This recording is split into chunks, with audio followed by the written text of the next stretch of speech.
కానీ సాధారణంగా అనుభవానికి ఎక్కడొస్తుంది? బయటే వస్తుంది. కాబట్టి లోపల ఏముందో బయట కూడా అదే ఉంది. బయటది ప్రతిబింబం, లోపల ఉన్నది బింబం. దీన్నేమంటారు? బింబ ప్రతిబింబ న్యాయం. రెండో న్యాయం చెప్తుంది. బీజవృక్ష న్యాయం, బింబ ప్రతిబింబ న్యాయం. అంటే లోపల నీ లోపల అహం ఏంతో అయితే సంబంధపడి ఉన్నదో ఆ సంగత్వం కలిగి ఉన్నటువంటి అంశాలు ఏవైతే ఉన్నాయో అవే నీకు బయట అనుభవానికి రావడానికి కారణభూతం అవుతుంది. కారణం అది. కార్యం ఎక్కడుంది? ఇప్పుడు బయట.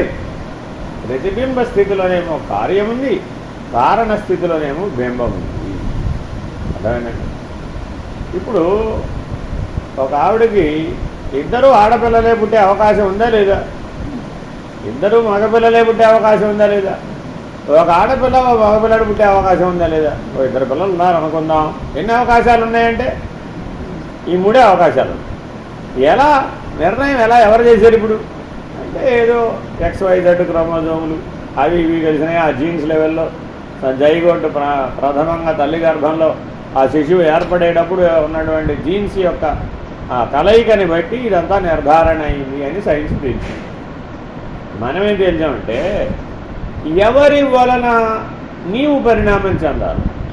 ఆ జీవి నీకు మంగళసూత్ర ధారణ చేయగానే నిన్ను ఆశ్రయించు. మన వేదాంతం ఏం చెప్పిందండి? నువ్వు కన్నప్పుడు కాదమ్మా, నీకు మీ ఆయన మంగళసూత్రం కట్టాడు కదా, నువ్వెవరిని కనాలో ఆ ముహూర్త కాలానికి జీవులు ఆ మంటపం మీద సిద్ధంగా ఉన్నారు. వాళ్ళు నీలోనూ ఆ వధూవరులో ప్రవేశించేశారు.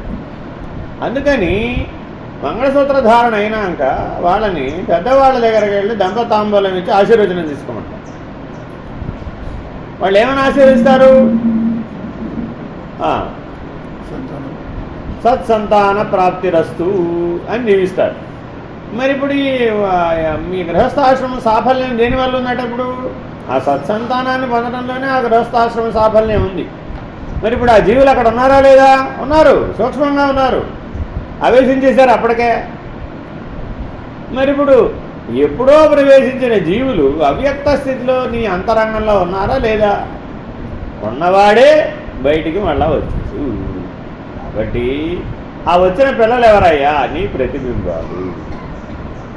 ఆ పిల్లలు ఎవరండి? ఈ ప్రతిబింబాలు. ఇప్పుడు తల్లికి ఆడపిల్ల అయితే ఒకలాగా, మగపిల్లాడైతే ఒకలాగా ఆలోచిస్తుందా? ఇద్దరినీ సమంగానే పిల్లలుగానే పెంచుతుంది. ఏం భేదం ఉండదు. తల్లి గర్భంలో భేదం ఉండదు, పుట్టిన తర్వాత భేదం ఉండదు, పెంచేటప్పుడు కూడా తల్లికి ఏం భేదం ఉండదు.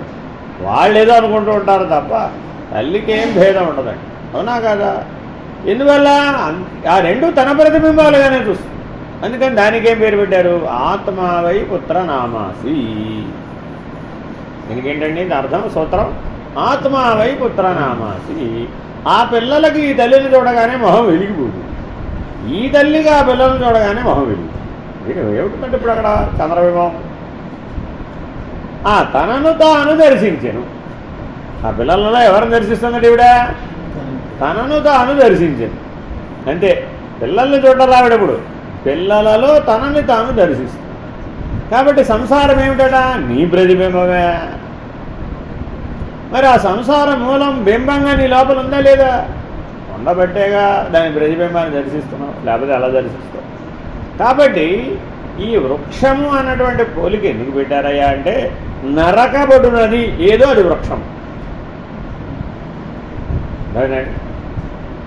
వృక్షం అన్న పేరులోనే అది గ్యారంటీగా నరకబడుతుంది అనేవంటి ధాతు అర్థం అందులో ఎవిడి ఉందన్నమాట. కత్తితో కోయబడునది, నరకబడునది అని దాని అర్థం. వృక్షము అంటే అర్థం అది. ఏది కత్తితో కోయబడుతుందో అది వృక్షము.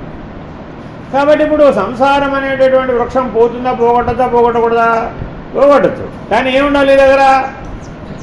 దాన్ని కోయగలిగేటటువంటి బలమైనటువంటి చంద్రహాసం అనే ఖడ్గా ఉండాలి. అది కనుక ఉందనుకోండి అప్పుడేమైంది? సులభమే, దాని బయటపడవచ్చు. కానీ మానవుడు అసలు బయటపడడానికి ప్రయత్నం చేస్తున్నాడా? ఎందుకు ప్రయత్నం చేయడం లేదట? అది తనకు ఆనందదాయకంగా ఉంది. ఏమిటయ్యా ఆనందదాయకం? చిన్నపిల్లవాడికి అర్థం ఇస్తే తన ముఖార విధాన్ని తానే చూసుకుని ఆనందపడిపోతుంది. వాడికి ఇంకేం అక్కడ ఆడబొమ్మలు అద్దం ఇస్తే చాలు.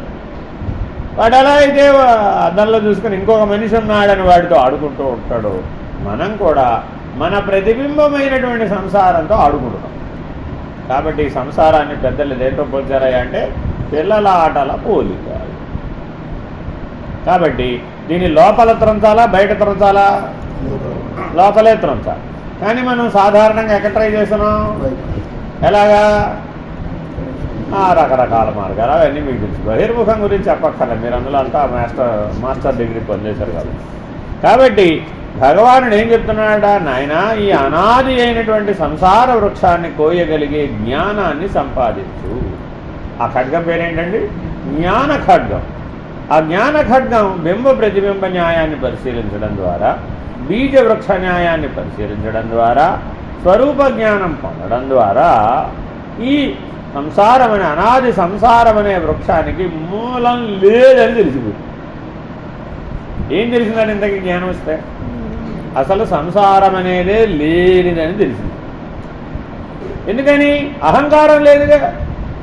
దాని బీజం ఏమిటి? అహంకారం. జ్ఞానం వచ్చేటప్పటికి ఏం పోయింది? అహంకారం పోయింది.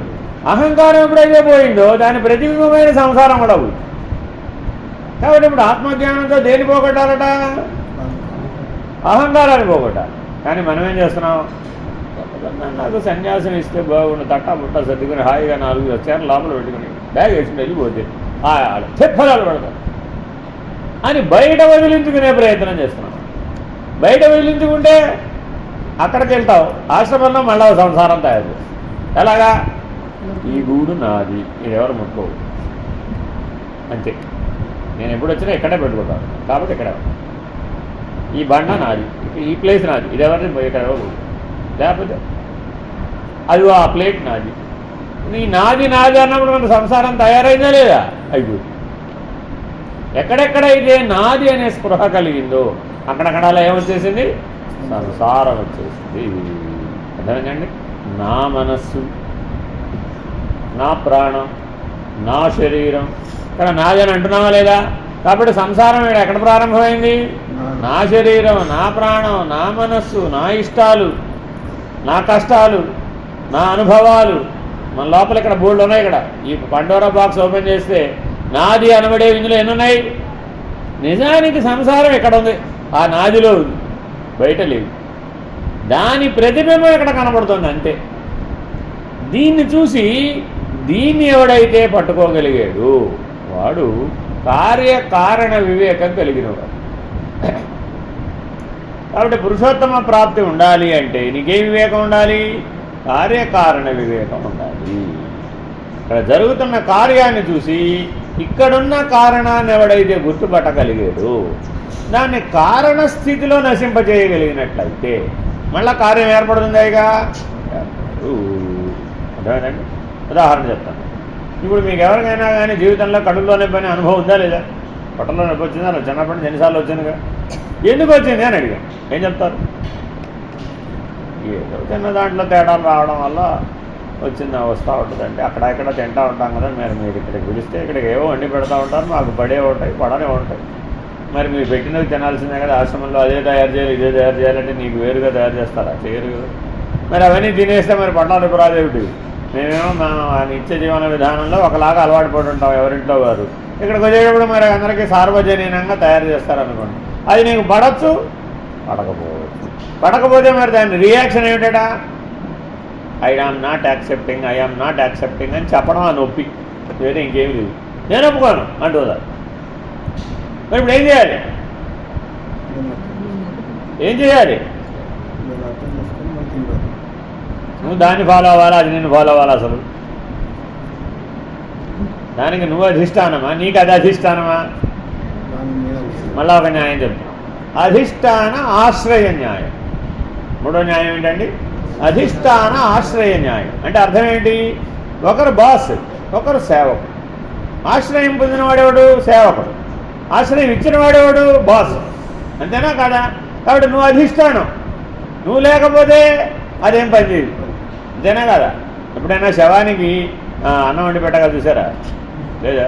ఏం చేస్తారు దానికి? మరి కాదు, వండకుండా బియ్యం నోట వస్తారు.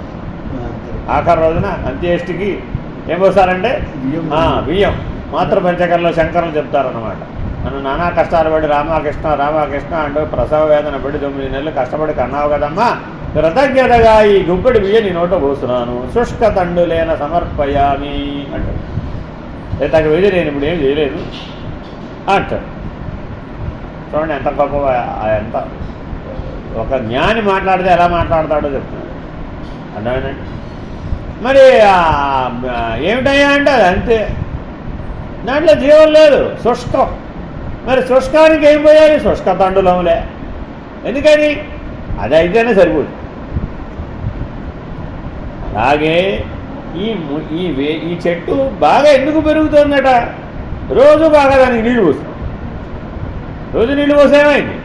బాగా పెరిగి పెద్దదైంది. నీళ్ళు పోయకపోతే శుష్కించిపోతుంది. కాబట్టి నీ అహంకారాన్ని పోషించేటటువంటి ఏ లక్షణాన్నైనా సరే దాన్ని ఉపయోగించమాట. అప్పుడేమైపోయింది? ఆ అహంకారం శుష్కించిపోతుంది. శుష్కించిపోతే నీరసించిపోతుంది. నీరసించిపోతే ఏదో ఒక రోజు కైపడిపోతుంది.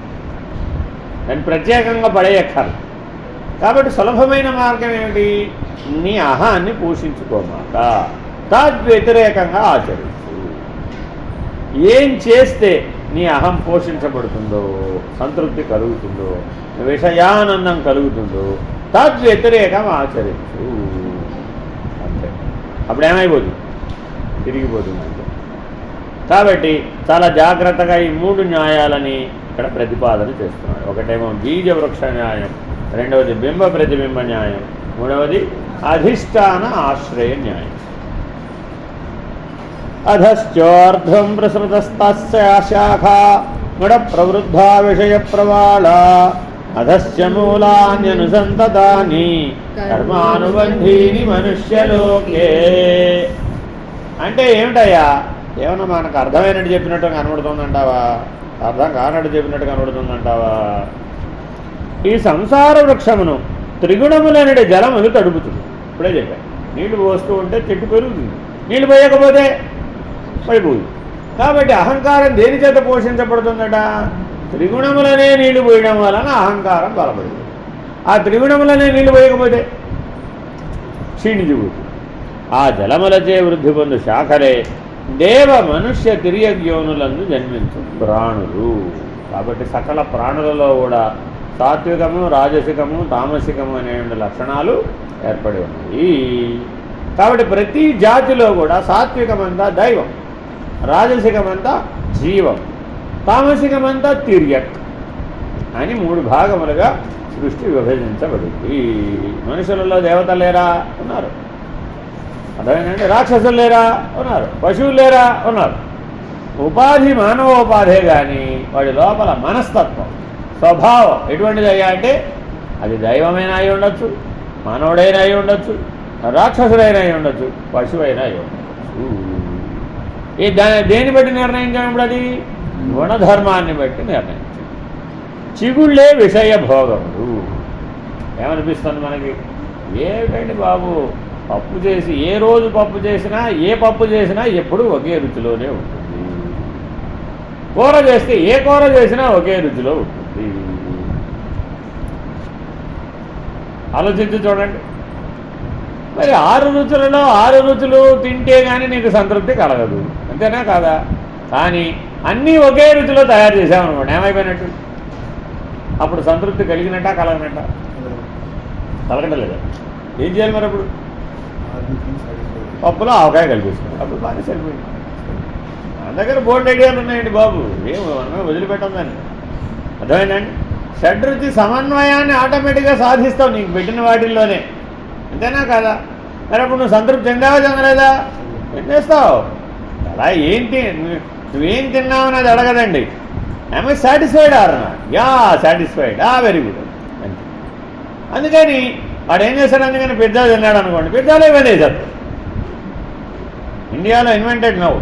విజయవాడలో పిజ్జా సెంటర్ ఉందండి, ఆవకాయ పిజ్జా. టాపింగ్ ఏంటంటే ఆవకాయ. అప్పుడు ఏమైంది? అది ఎట్లా ఉన్నా కానీ ఈ ఆవకాయ దాంట్లో కలిసిపోవడం వలన ఫినిష్డ్ అయిపోయింది. ఇలా మానవుడికి మనసులో ఎన్ని తెలివితేటలు ఉన్నాయ్యా అంటే ఎలా అయినా ఈ 3 గుణాలతో ఈ అహంకారాన్ని పూరించగలడు, పోషించగలడు. అందుకని ఏం చెప్తున్నాడు, చాలా జాగ్రత్తగా విరుద్ధ ప్రతిపాదితమైనటువంటి వాటిని కలిపి చూడు, కలిపి వ్యవహరించు. అహంకారం ఎలా బలహీనపడుతుందో అలా వ్యవహరించు. పరిస్థితులు వస్తాయి, వచ్చినప్పుడు ఏం చేయాలట, నీ అహంకారాన్ని తగ్గించుకో, నేననే దాన్ని తగ్గించుకో. దాన్ని వినయమే అంటావో, సత్ప్రవర్తనే అంటావో, శరణాగతి అంటావో, భక్తి అనే అంటావో, ఇవే పేరన్నా పెట్టుకో. ఆ త్రిగుణములు నీరసించేటట్లుగా చూసుకో, గుణాతీత స్థితికి చేరుకునేటట్లు చూసుకో. ఈ శాఖలు చిగుళ్ళు సర్వత్రా వ్యాపించి ఉన్నవి. మనుషులను కర్మానుసారముగా బంధించు అహంకార మమకార వాసనలనడి వేర్లు ఓడలు అన్ని లోకములలోనూ కింద పైన వ్యాపించి ఉన్నాయి. అని చెప్పాం. బీరకాయ పీచు ఎంత దూరం వ్యాపించిందో తెలుసా? ఈ బీరకాయ పీచు 14 లోకాలు అది వ్యాపించిందమ్మా. అది చిన్నదేం కాదు విషయం. ఉరికే ఉపమానం చెప్పినప్పుడు బీరకాయ అనిపిస్తుంది, కానీ ఈ కర్మబంధం అనేటటువంటిది ఒక బీరకాయ పీచు లాంటిది. 14 లోకములందు వ్యాపించింది. అందువలన ఈ శరీరాన్ని విడిచిపెడితే ఉత్తర శరీరం 14 లోకాల్లో ఎక్కడైనా రావచ్చు,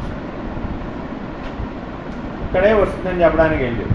ఎందుకని 14 లోకాల్లోనూ జీవులు ఉన్నారు కాబట్టి. దేవతలు కూడా జీవులే, సాత్విక జీవులు. మానవులు కూడా జీవులే, రాజసిక జీవులు. రాక్షసులు కూడా జీవులే, వాడు తామసిక జీవులు. పశువులు కూడా జీవులే, అవి కూడా తామసిక జీవులు. ఇంకా గాఢమైన తమోగుణం వచ్చింది, అప్పుడు చెట్లు చామలు అవి కూడా జీవం కింద లెక్క పరమాత్మ దృష్టిలో. చైతన్యవంతమైనటువంటివి అన్నీ జీవమే. కాబట్టి గాఢమైన తమోగుణం వస్తే చెట్లు చేమలు, ఇంకా గాఢమైనటువంటి పరిస్థితి రాళ్ళు రాపలు అక్కడ దాకా వెళ్ళిపోతాయి. అది కూడా ఉపాధి కింద లెక్కే. శిలా ఉపాధి, అది కూడా ఉపాధి. కాబట్టి చాలా జాగ్రత్తగా మానవ జీవితాన్ని నడపాలి. ఎందుకు నడపాలి? ప్రతి క్షణం ప్రతిరోజు ఎందుకు జాగ్రత్తగా ఉండాలి అంటే ఈ 3 గుణములనే నీళ్లు పోసి మనలో ఉన్న అహంకారాన్ని బాగా పెంచి పోషించి, అవి ఓడలు వేళ్ళు ఏమిటంటే వాటికి అహంకారం, మమకారం, వాసనాత్రయం. అదే దానికి వేళ్ళు ఓడలు. వాసనాత్రయమేమో వేళ్ళు, అహంకారం మమకారమేమో ఓడలు. ఈ ఓడలు చూసారు ఎప్పుడన్నా మీరు? పైనుంచి కిందకి వేలాడు కిందకి భూమి టచ్ అవ్వగానే దాంట్లోంచి వేళ్ళు పడతాయి, ఓడలకు వేళ్ళు పడతాయి, మళ్ళీ భూమిలో విడిపోయి. ఇప్పుడు అసలు ఒరిజినల్ మాన ఎక్కడుందో ఎవరికి తెలియదు. ప్రతి ఓడ మానే, ప్రతి ఓడకి వేర్లు వచ్చేస్తాయి. ఒక్క చెట్టు 1116 చెట్లు అయిపోవాలి. కొమ్మల నుంచి ప్రతిదీ భూమి ఆకర్షణ చేత ఓడలు దిగి అది కూడా మళ్ళీ చెట్టు అయిపోతుంది. మళ్ళీ ఇంకోటి పుట్టిస్తుంది. ఒక్కసారి ఓడలకు వేళ్ళు వచ్చినాయంటే అది స్వతంత్రంగా చెట్టుగా మళ్ళీ పనిచేస్తుంది. మనం కూడా అంతేగా చేసాం. మనం పిల్లల్ని కన్నాం, వాళ్ళని పెంచి పెద్ద చేసాం. వాళ్ళని కూడా సంసార సముద్రంలో బ్రహ్మాండంగా 10 కోట్లు ఖర్చు పెట్టి మరీ తోసేసాం. రెడీగా ఉంది వాళ్ళ అమ్మాయి తోసేయడానికి, 3 నెలల్లో తోసేస్తుంది. వాడేళ్ళు ఏం చేశాడు? వాడు సంసార సముద్రంలో ఈదేడు వాడి పిల్లల్ని అన్నాడు. మళ్ళీ వాడేం చేశాడు? వాడదే ఉద్యోగం. ఇది ఎలా పెరిగిపోయినట్టు ఇప్పుడు? మర్రి చెట్టుకు ఎట్లా అయితే ఓడలు పుట్టి ఆ ఓడలు మళ్ళీ వేళ్ళు ఊనుకొని మళ్ళా ప్రత్యేకమైన చెట్టుగా ఎలా పనిచేస్తుందో ఈ సంసారం అనే వృక్షం 4 తరాలు అటు 4 తరాలు ఇటు లెక్కెట్టామనుకోండి, అప్పుడు ఎంత పెద్దదైపోయింది మన సంసారం? ఎంత పెద్దదైపోయిందండి? నీ పిల్లలు వాళ్ళ పిల్లలు, వాళ్ళ పిల్లలు, వాళ్ళ పిల్లలు, వాళ్ళ పిల్లలు, వాళ్ళ పిల్లలు, వాళ్ళ పిల్లలు, వాళ్ళ పిల్లలు, పైకి అబ్బో చాలా పెద్దదైపోయింది. అంతేనా కదా? ఎప్పటి నుంచి జరుగుతుందండి ఇది? అనాది. ఎప్పటి నుంచో జరుగుతుంది. ఎప్పటి నుంచండి? మహదహంకారం పుట్టినప్పటి నుంచి పుట్టినట్టు అహంకారం. అప్పుడు కాదు ఏకంగా ఆ మహదహంకారమే పరిమితమై ఈ జీవుడు అనే అహంకారంగా పరిణమించింది. అదేమో దివ్యాహం, ఇదేమో జీవుడు అనే అహంకారం. కాబట్టి ఈ సృష్టి ధర్మాన్ని చాలా జాగ్రత్తగా గమనించడం కోసమని ఆ గమనించగలిగే శక్తిని మానవుడికి ఇచ్చాడు. నీ బుద్ధి వల్ల ఏమిటి ప్రయోజనం అండి? ఈ కార్యకారణ వివేకం కలుగుతుంది నీకు. ప్రతిదీ ఈ సృష్టిని చూసావండి, ఈ ప్రపంచాన్ని చూసావు, దీనికి కారణం ఏమిటి? అహంకారమే, మమకారమే, వాసనాత్రయం. ఇంతకు మించి వేరే కారణం లేదు. వాసనాత్రయం అంటే దేహవాసన, శాస్త్రవాసన, లోకవాసన. నరూపమస్యేహ తథోపలభ్యతే నాంతో నచాదిర్న చ సంప్రతిష్ఠా అశ్వత్థమేనం సువిరూఢమూలం అసంగశస్త్రేణ దృఢేన చిత్వా. ఇప్పుడు మనం అటు 4 తరాలు ఇటు 4 తరాలు అంత పెద్ద సంసారాన్ని చూసి నేను దీన్ని ఛేదించగలనంటావా? ఎప్పటికన్నా నేను దీంట్లో బయటపడగలనంటావా? 14 లోకాలన్నంతటా వ్యాపించినటువంటి కర్మబంధం అనేటటువంటి బీరకాయ బీజులను ఎప్పటికన్నా నేను బయటపడగలుగుతానంటావా అని బీరకాయ బీజులో చిక్కుకున్నటువంటి క్రిమి కీటకం ఒకటి ఉందట. బీరకాయ బాగుంది కదా అని బీరకాయలో ప్రవేశించిందండి. ఆ బీరకాయ బాగా ముదిరిపోయేటప్పటికి ఆ పీచులో ఈ కీటకం చిక్కుకుంది. అది వెతుక్కుంటాడు దారి బయటికి. అక్కడ ఏమీ దాన్ని దారి కనపడాలి. ఎటు చూసినా కానీ కంతలు కంతలు కంతలు కంతలు దాండు అది అక్కడే తిరుగుతుంది. దానికి ఒక డౌట్ వచ్చేసిందండి, అసలు ఈ బంధంలోంచి నేను ఎప్పటికైనా బయటపడగలుగుతానా? మనం కూడా అదే లెవెల్లో ఆలోచిస్తున్నాం, ఎప్పటికైనా నేను దీంట్లోంచి బయటపడగలుగుతానా అని. దుఃఖానుభవం వచ్చినప్పుడల్లా దారి తెలియకుండా మనం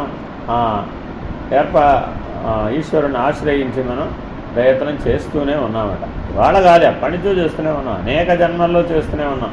ఎన్ని జన్మలలో చేసినా కూడా ఆ 7 గొంతుల సందులో గిరగిరా తిరుగుతూనే ఉన్నాం తప్ప దాంట్లోంచి మనం బయటపడలేకపోతున్నామట. ఎందుకని అంటే మన దగ్గర బయటపడడానికి కావాల్సినటువంటి శస్త్రం లేవు.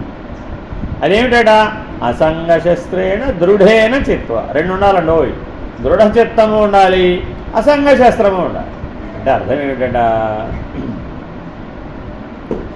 రాగద్వేషాలకు స్పందించినటువంటి దానిని దృఢ చిత్తము అంటారు. అంటే ద్వంద్వాలకు స్పందించినటువంటి చిత్తాన్ని ఏమంటారండి? దృఢ చిత్తము అంటారు. అర్థమైందండి? ఆ దృఢ చిత్తము ఉండాలి. ఇంకేముండాలి? అసంగత్వం అనేటటువంటి శస్త్రం, ఒక పదునైనటువంటి ఆయుధం ఉండాలట. అదేమిటది? అసంగత్వం. ఈ సంసార వృక్షమును బాగుగా పరిశీలించి చూసినచో ఇందు వర్ణింపబడిన రీతిగా లభ్యము కాదు. ఎలనన ఇది ఆదియు అంతము సరి అయిన స్థితియు లేనిది కనుక అహంకార మమకార వాసనారూపములైన దృఢమైన వేర్లు ఓడలు గల ఈ సంసార రూప అశ్వత్థ వృక్షం. అశ్వత్థ వృక్షం అంటే నిశితమైన వైరాగ్యం అనేది శస్త్రముతో ఖండించి వైరాగ్యం. కాబట్టి జ్ఞానం పొందాలి అంటే అసంగత్వం అనేటటువంటి వైరాగ్యం తప్పక ఉండవలసిందే. తతః పదం తత్పరిమార్గితవ్యం యస్మిన్ గతా న నివర్తంతి భూయః తమేవ చాద్యం పురుషం ప్రపద్యే యతః ప్రవృత్తి ప్రసృతా పురాణీ. అనంతరము ఆ పరమపద రూపుడైన పరమేశ్వరుని సర్వతోముఖముగా అన్వేషించవలెను. ఆ పరమపదమును చేరిన పురుషులు ఈ జగత్తునకు తిరిగి రారు. అట్టి పరమేశ్వరుని నుండి ఈ పురాతన సంసార వృక్ష పరంపర విస్తరించి ఉన్నది. అట్టి ఆది పురుషుడైన నారాయణనే శరణు పొంది దృఢ నిశ్చయముతో ఆ పరమేశ్వరుని మనన నిధిధ్యాసాదులు చేయడం. సరే, బయటపడే మార్గం చెప్తున్నాడు. ఏం చేయాలండి? శ్రవణ మనన నిధిధ్యాసాదుల ద్వారా ఆ ఆదినారాయణని కనుక నువ్వు ఆశ్రయించినట్లయితే, ఆదినారాయణ ఆశ్రయించడం అంటే అర్థం ఏమిటంటే అందరినీ నారాయణ స్వరూపుడుగా చూడాలి. మార్గం ఏం చెప్పాడండి? ఇప్పుడు నీ పిల్లలు నారాయణ స్వరూపులే, నీ భర్త గారు నారాయణ స్వరూపులే, నువ్వు నారాయణ స్వరూపుడే, మీ తండ్రి గారు నారాయణ స్వరూపుడే, మీ అమ్మగారు నారాయణ స్వరూపుడు, ఎవరైనా కానీ అమ్మ, ఆఖరికి మీ ఇంట్లో పిల్లి, మీ ఇంట్లో కుక్క, ఎవరన్నా కానీ సకల జీవరాశులు, ఆఖరికి మీ ఇంట్లో గులాబీ చెట్టు, తోటకూర చెట్టు. ఏమండి, తోటకూర చెట్టుకి ఎప్పుడైనా నమస్కరించావా? తులసి చెట్టుకు మాత్రం రోజు దండం పెడతావే, ఏమిటి తేడా? తోటకూర రజోగుణం, తులసి చెట్టు సత్వగుణం. కాబట్టి దైవీ లక్షణాలు ఉన్నాయని దానికి దండం పెడతాం. కాబట్టి నీకు ప్రతి చోట ఏం కావాలి? ఆ దైవీ లక్షణాలు కావాలన్నమాట. కాబట్టి ఎక్కడెక్కడైతే దైవీ లక్షణాలు ఈ సృష్టిలో ఉన్నాయో వాటిని గుర్తించి ఆ దైవీ లక్షణాలతో జీవించే ప్రయత్నం చెయ్యి. నేను స్థానంలో ఆ నారాయణున్న ఈశ్వరున్న పెట్టుకోవయ్యా బాబు. వెంటనే ఏమైపోయినప్పుడు జీవభావం పోయి దైవభావం వచ్చేసింది. ఏమమ్మా ఎలాంటి పిల్లల్ని కన్నావేంటమ్మా? ఈశ్వరానుగ్రహం. ఏమమ్మా ఎలాంటి భర్తను సంపాదించుకున్నావేంటమ్మా? ఈశ్వరానుగ్రహం. ఆ పుట్టేది ఏదో కోటీశ్వరుడు ఇంట్లో పుట్టచ్చు కదా, మా ఇంట్లో పుట్టేది ఏమిటి నువ్వు అని మీ నాన్న అన్నాడు. ఏం చెప్పాలి అప్పుడు? దానికి సమాధానం ఏమిటి? ఈశ్వరుడే. ఎందుకని? ఈ సృష్టికి మూలం ఆయనే. ఈ సృష్టి అనే కార్యానికి మూలం ఎవరండి? ఈశ్వరుడే కారణుడు. ఆ కార్యకారణ వివేకం చెప్తోంది. మరి సృష్టి కార్యానికి కారణం ఎవరయ్యా అంటే బీజము ఈశ్వరుడే. ఎందుకని? ఆయన గుణాతీతుడు. ఆ ఈశ్వరుడు ఎటువంటి వాడండి? గుణాతీతుడు. ఈ సృష్టి ఎటువంటిది? 3 గుణాలతో కూడుకున్నట్టు. అలాగే నీ హృదయంలో ఉన్నటువంటి ఈశ్వరుడు గుణాతీతుడు. నీ హృదయంలో ఉన్న ఈశ్వరుడు ఎవరండి? గుణాతీతుడు. నీ సంసారం ఎటువంటిది? ఆ సృష్టిలాగానే 3 గుణాలతో కూడుకుంది.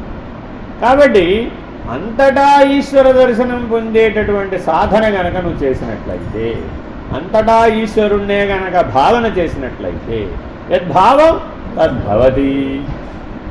ఈశ్వర ఈశ్వర ఈశ్వర ఈశ్వర అనుకుంటూ ఉన్నది ఎప్పుడేమైపోయింది? ఈశ్వరుడే.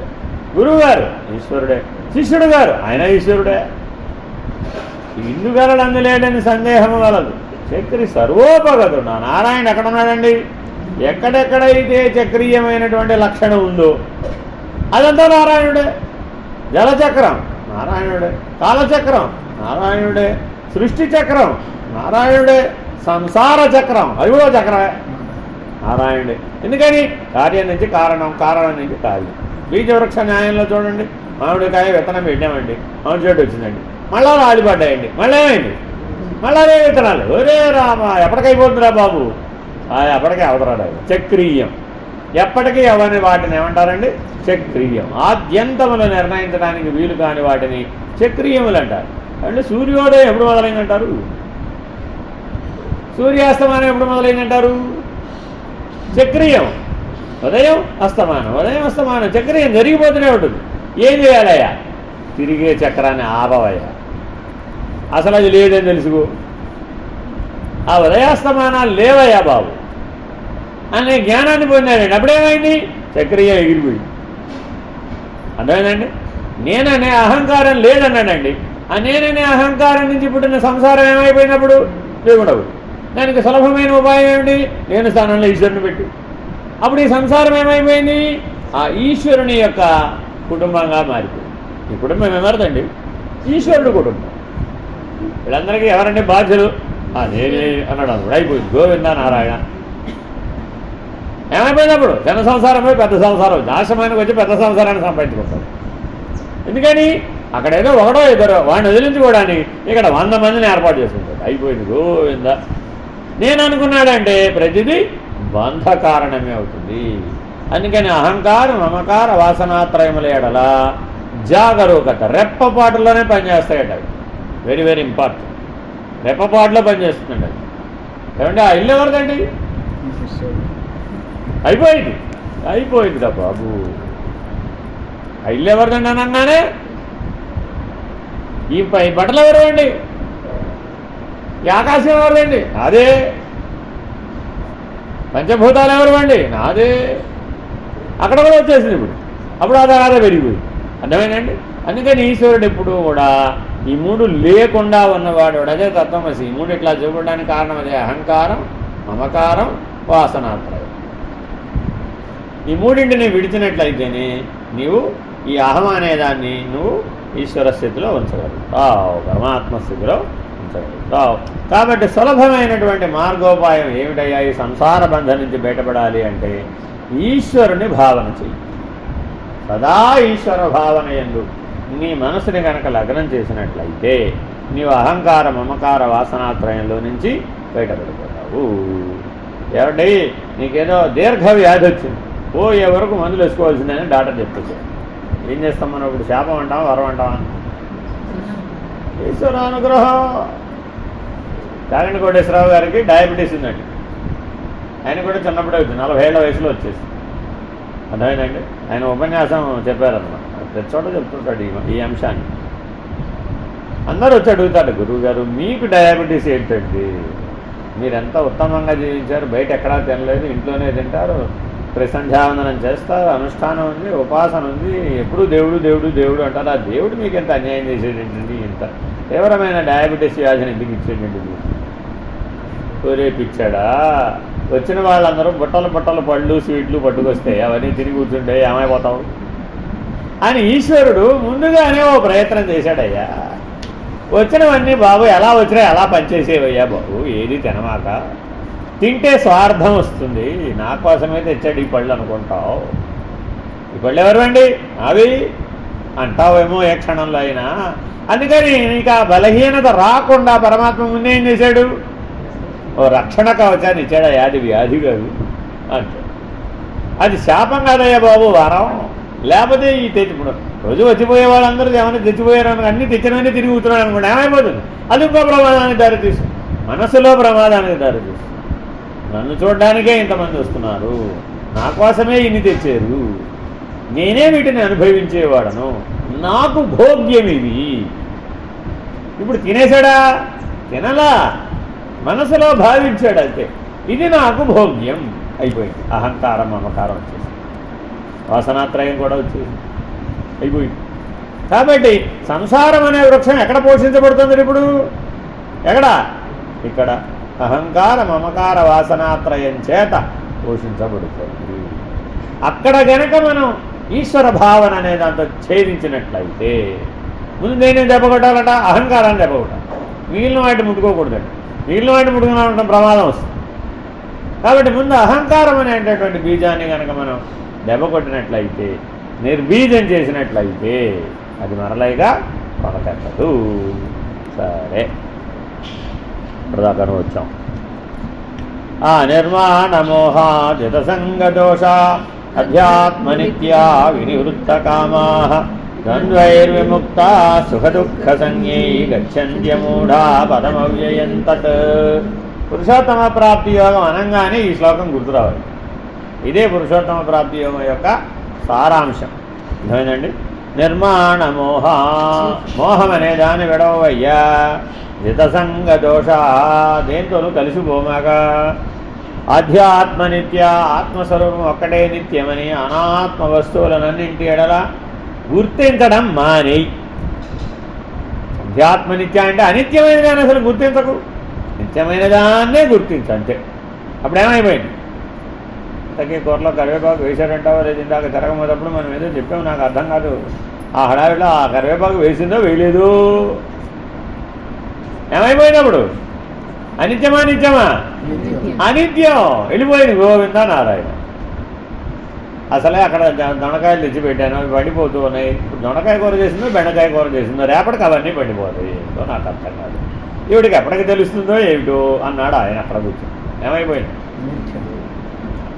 ఇలా మనం ఎప్పుడు చింత దేని గురించి జరుగుతూ అవుతుంది, ఇప్పుడు చింత వ్యాకులత ఏమొచ్చేసినాయి, ఇప్పుడు చింతతో పాటు వ్యాకులత కూడా వచ్చేసి, ఆ వాడేమిటో అలా వస్తాడు, అక్కడ కూర్చుంటాడు, ఏమిటో మొబైల్ పట్టుకుని కూర్చుంటాడు, వాడి ప్రపంచం ఏమిటో వాడి విషయం ఏమిటో తెలియదు, ఈవిడేమో వాడి కాఫీలు టీలు తీసుకెళ్ళి అక్కడికే వెళ్ళి ఇచ్చేస్తూ ఉంటుంది.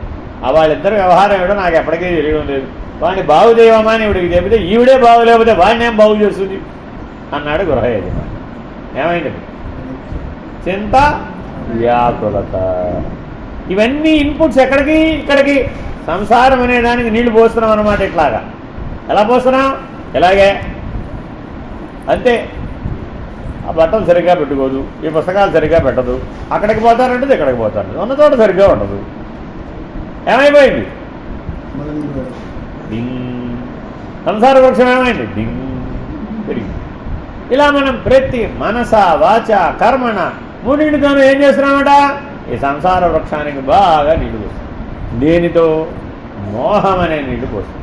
కాబట్టి చాలా చాలా జాగ్రత్తగా ఉండాలి. నిర్మాణ మోహ జితసంగ దోష అధ్యాత్మ నిత్య వినివృత్త కామ. దేవుడు నీకు ఎప్పటికైనా పొరపాటున నీ పుణ్యవశాత్తు దర్శనం ఇచ్చాడే అనుకోండి, ఇళ్లలోనో కళలోనో, సాధారణంగా కళలోనే ఇస్తారు వాళ్ళు, పాపం ఇళ్లలో ఇవ్వరు. ఎందుకనండి, ఎవరికైనా దేవుడు కనబడితే ఎక్కడ కనపడాడు అండి, కళ్ళ. అదే బాబా ఆయన ఎల్లో కనపడవచ్చు కదా, అదే మేలుకొని ఉన్నప్పుడు కనపడవచ్చు కదా. మేలుకొని ఉన్నప్పుడు కనుక కలిగితే అది అనుభవం కింద లెక్కేస్తాం, అది సత్యానుభవం కింద లెక్కేస్తాం. కళలో కనపడితే సత్యానుభవం కింద లెక్క.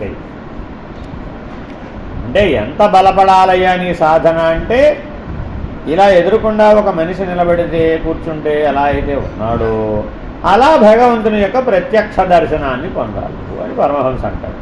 భగవద్ దర్శనం అంటే ఏమిటండి, నువ్వు నా ఎదురుకుండా ఎలా ఉన్నావో అంత ప్రత్యక్షంగా భగవంతుడు నా ఎదురుకుండా ఉన్నాడు. అది మొదటి స్థాయి. రెండవ స్థాయిలో ఆ ఎదురుకుండా ఉన్న భగవంతుడు హిట్ అయ్యాడు. అప్పుడేమైపోయింది? నువ్వు ఎగిరిపోయావు, నువ్వు లేకుండా పోయావు. నీ స్థానంలో ఎవరున్నాడు? ఇప్పుడు భగవంతుడే ఉన్నాడు. ఇప్పుడు ఆ భగవంతుడు చూశాడు. అప్పుడు ఎదుటివాడు కూడా ఎవడ కనపడ్డాడు? వాడు భగవంతుడే, వీడు భగవంతుడే. అర్థమైనా? మూడో స్థాయికి వచ్చాడు. ఇద్దరు భగవంతుడు ఎక్కడ చేద్దాం? ఉన్న భగవంతుడు ఒకడే. వాడు ఇందులో కలిసిపోయాడు, లేదా వీడు అందులో కలిసిపోయాడు. నది సముద్రంలో కలిసిపోయినా, సముద్రం వచ్చి నది మీద పడ్డా, రెండు ఒకటే. అంతేనా కదా? ఏ నీళ్ళు ఏ నీళ్ళలో కలిస్తే ఏమిటండి? గంగానది నీళ్ళు వెళ్ళి యమునలో కలిస్తే ఏమిటి? యమునానది నీళ్ళు వచ్చి గంగలో కలిస్తే ఏమిటి? రెండు నీళ్ళేగా. ఆహా, అలా కుదరదు. గంగానది గంగానది, యమునానది యమునానది.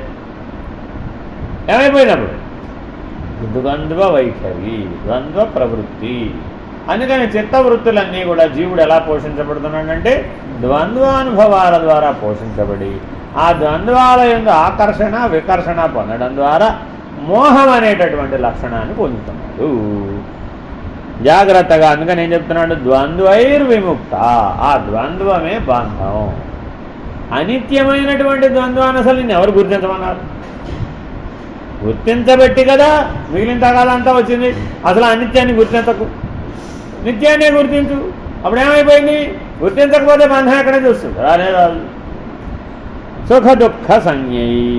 అందుకని మనల్ని పట్టుకునేటటువంటి అతిపెద్ద బంధం ఏమిటయా, ద్వంద్వం ఏమిటయా అంటే సుఖం దుఃఖం.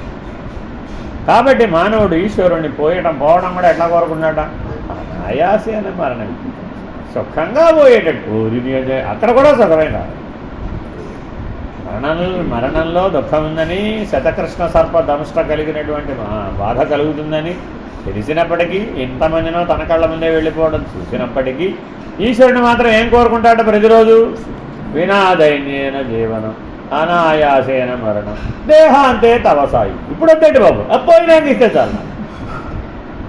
అంత తెలివైన వాడు పరమాత్మ. వీడికంటే తెలివైనవాడు కాదేమిటి? పోయినాక ముక్తి ఇవ్వమంటే ఎవరికి ఇవ్వాలి? నీకు ఇవ్వాలా, శవానికి ఇవ్వాలా? నీకు ఇవ్వాలా, శవానికి ఇవ్వాలా? ఇప్పుడు ముక్తి శవానికి ఇద్దామా? దానికి బంధమే లేదు. నీకిద్దామా? నీకు తెలియడం లేదే.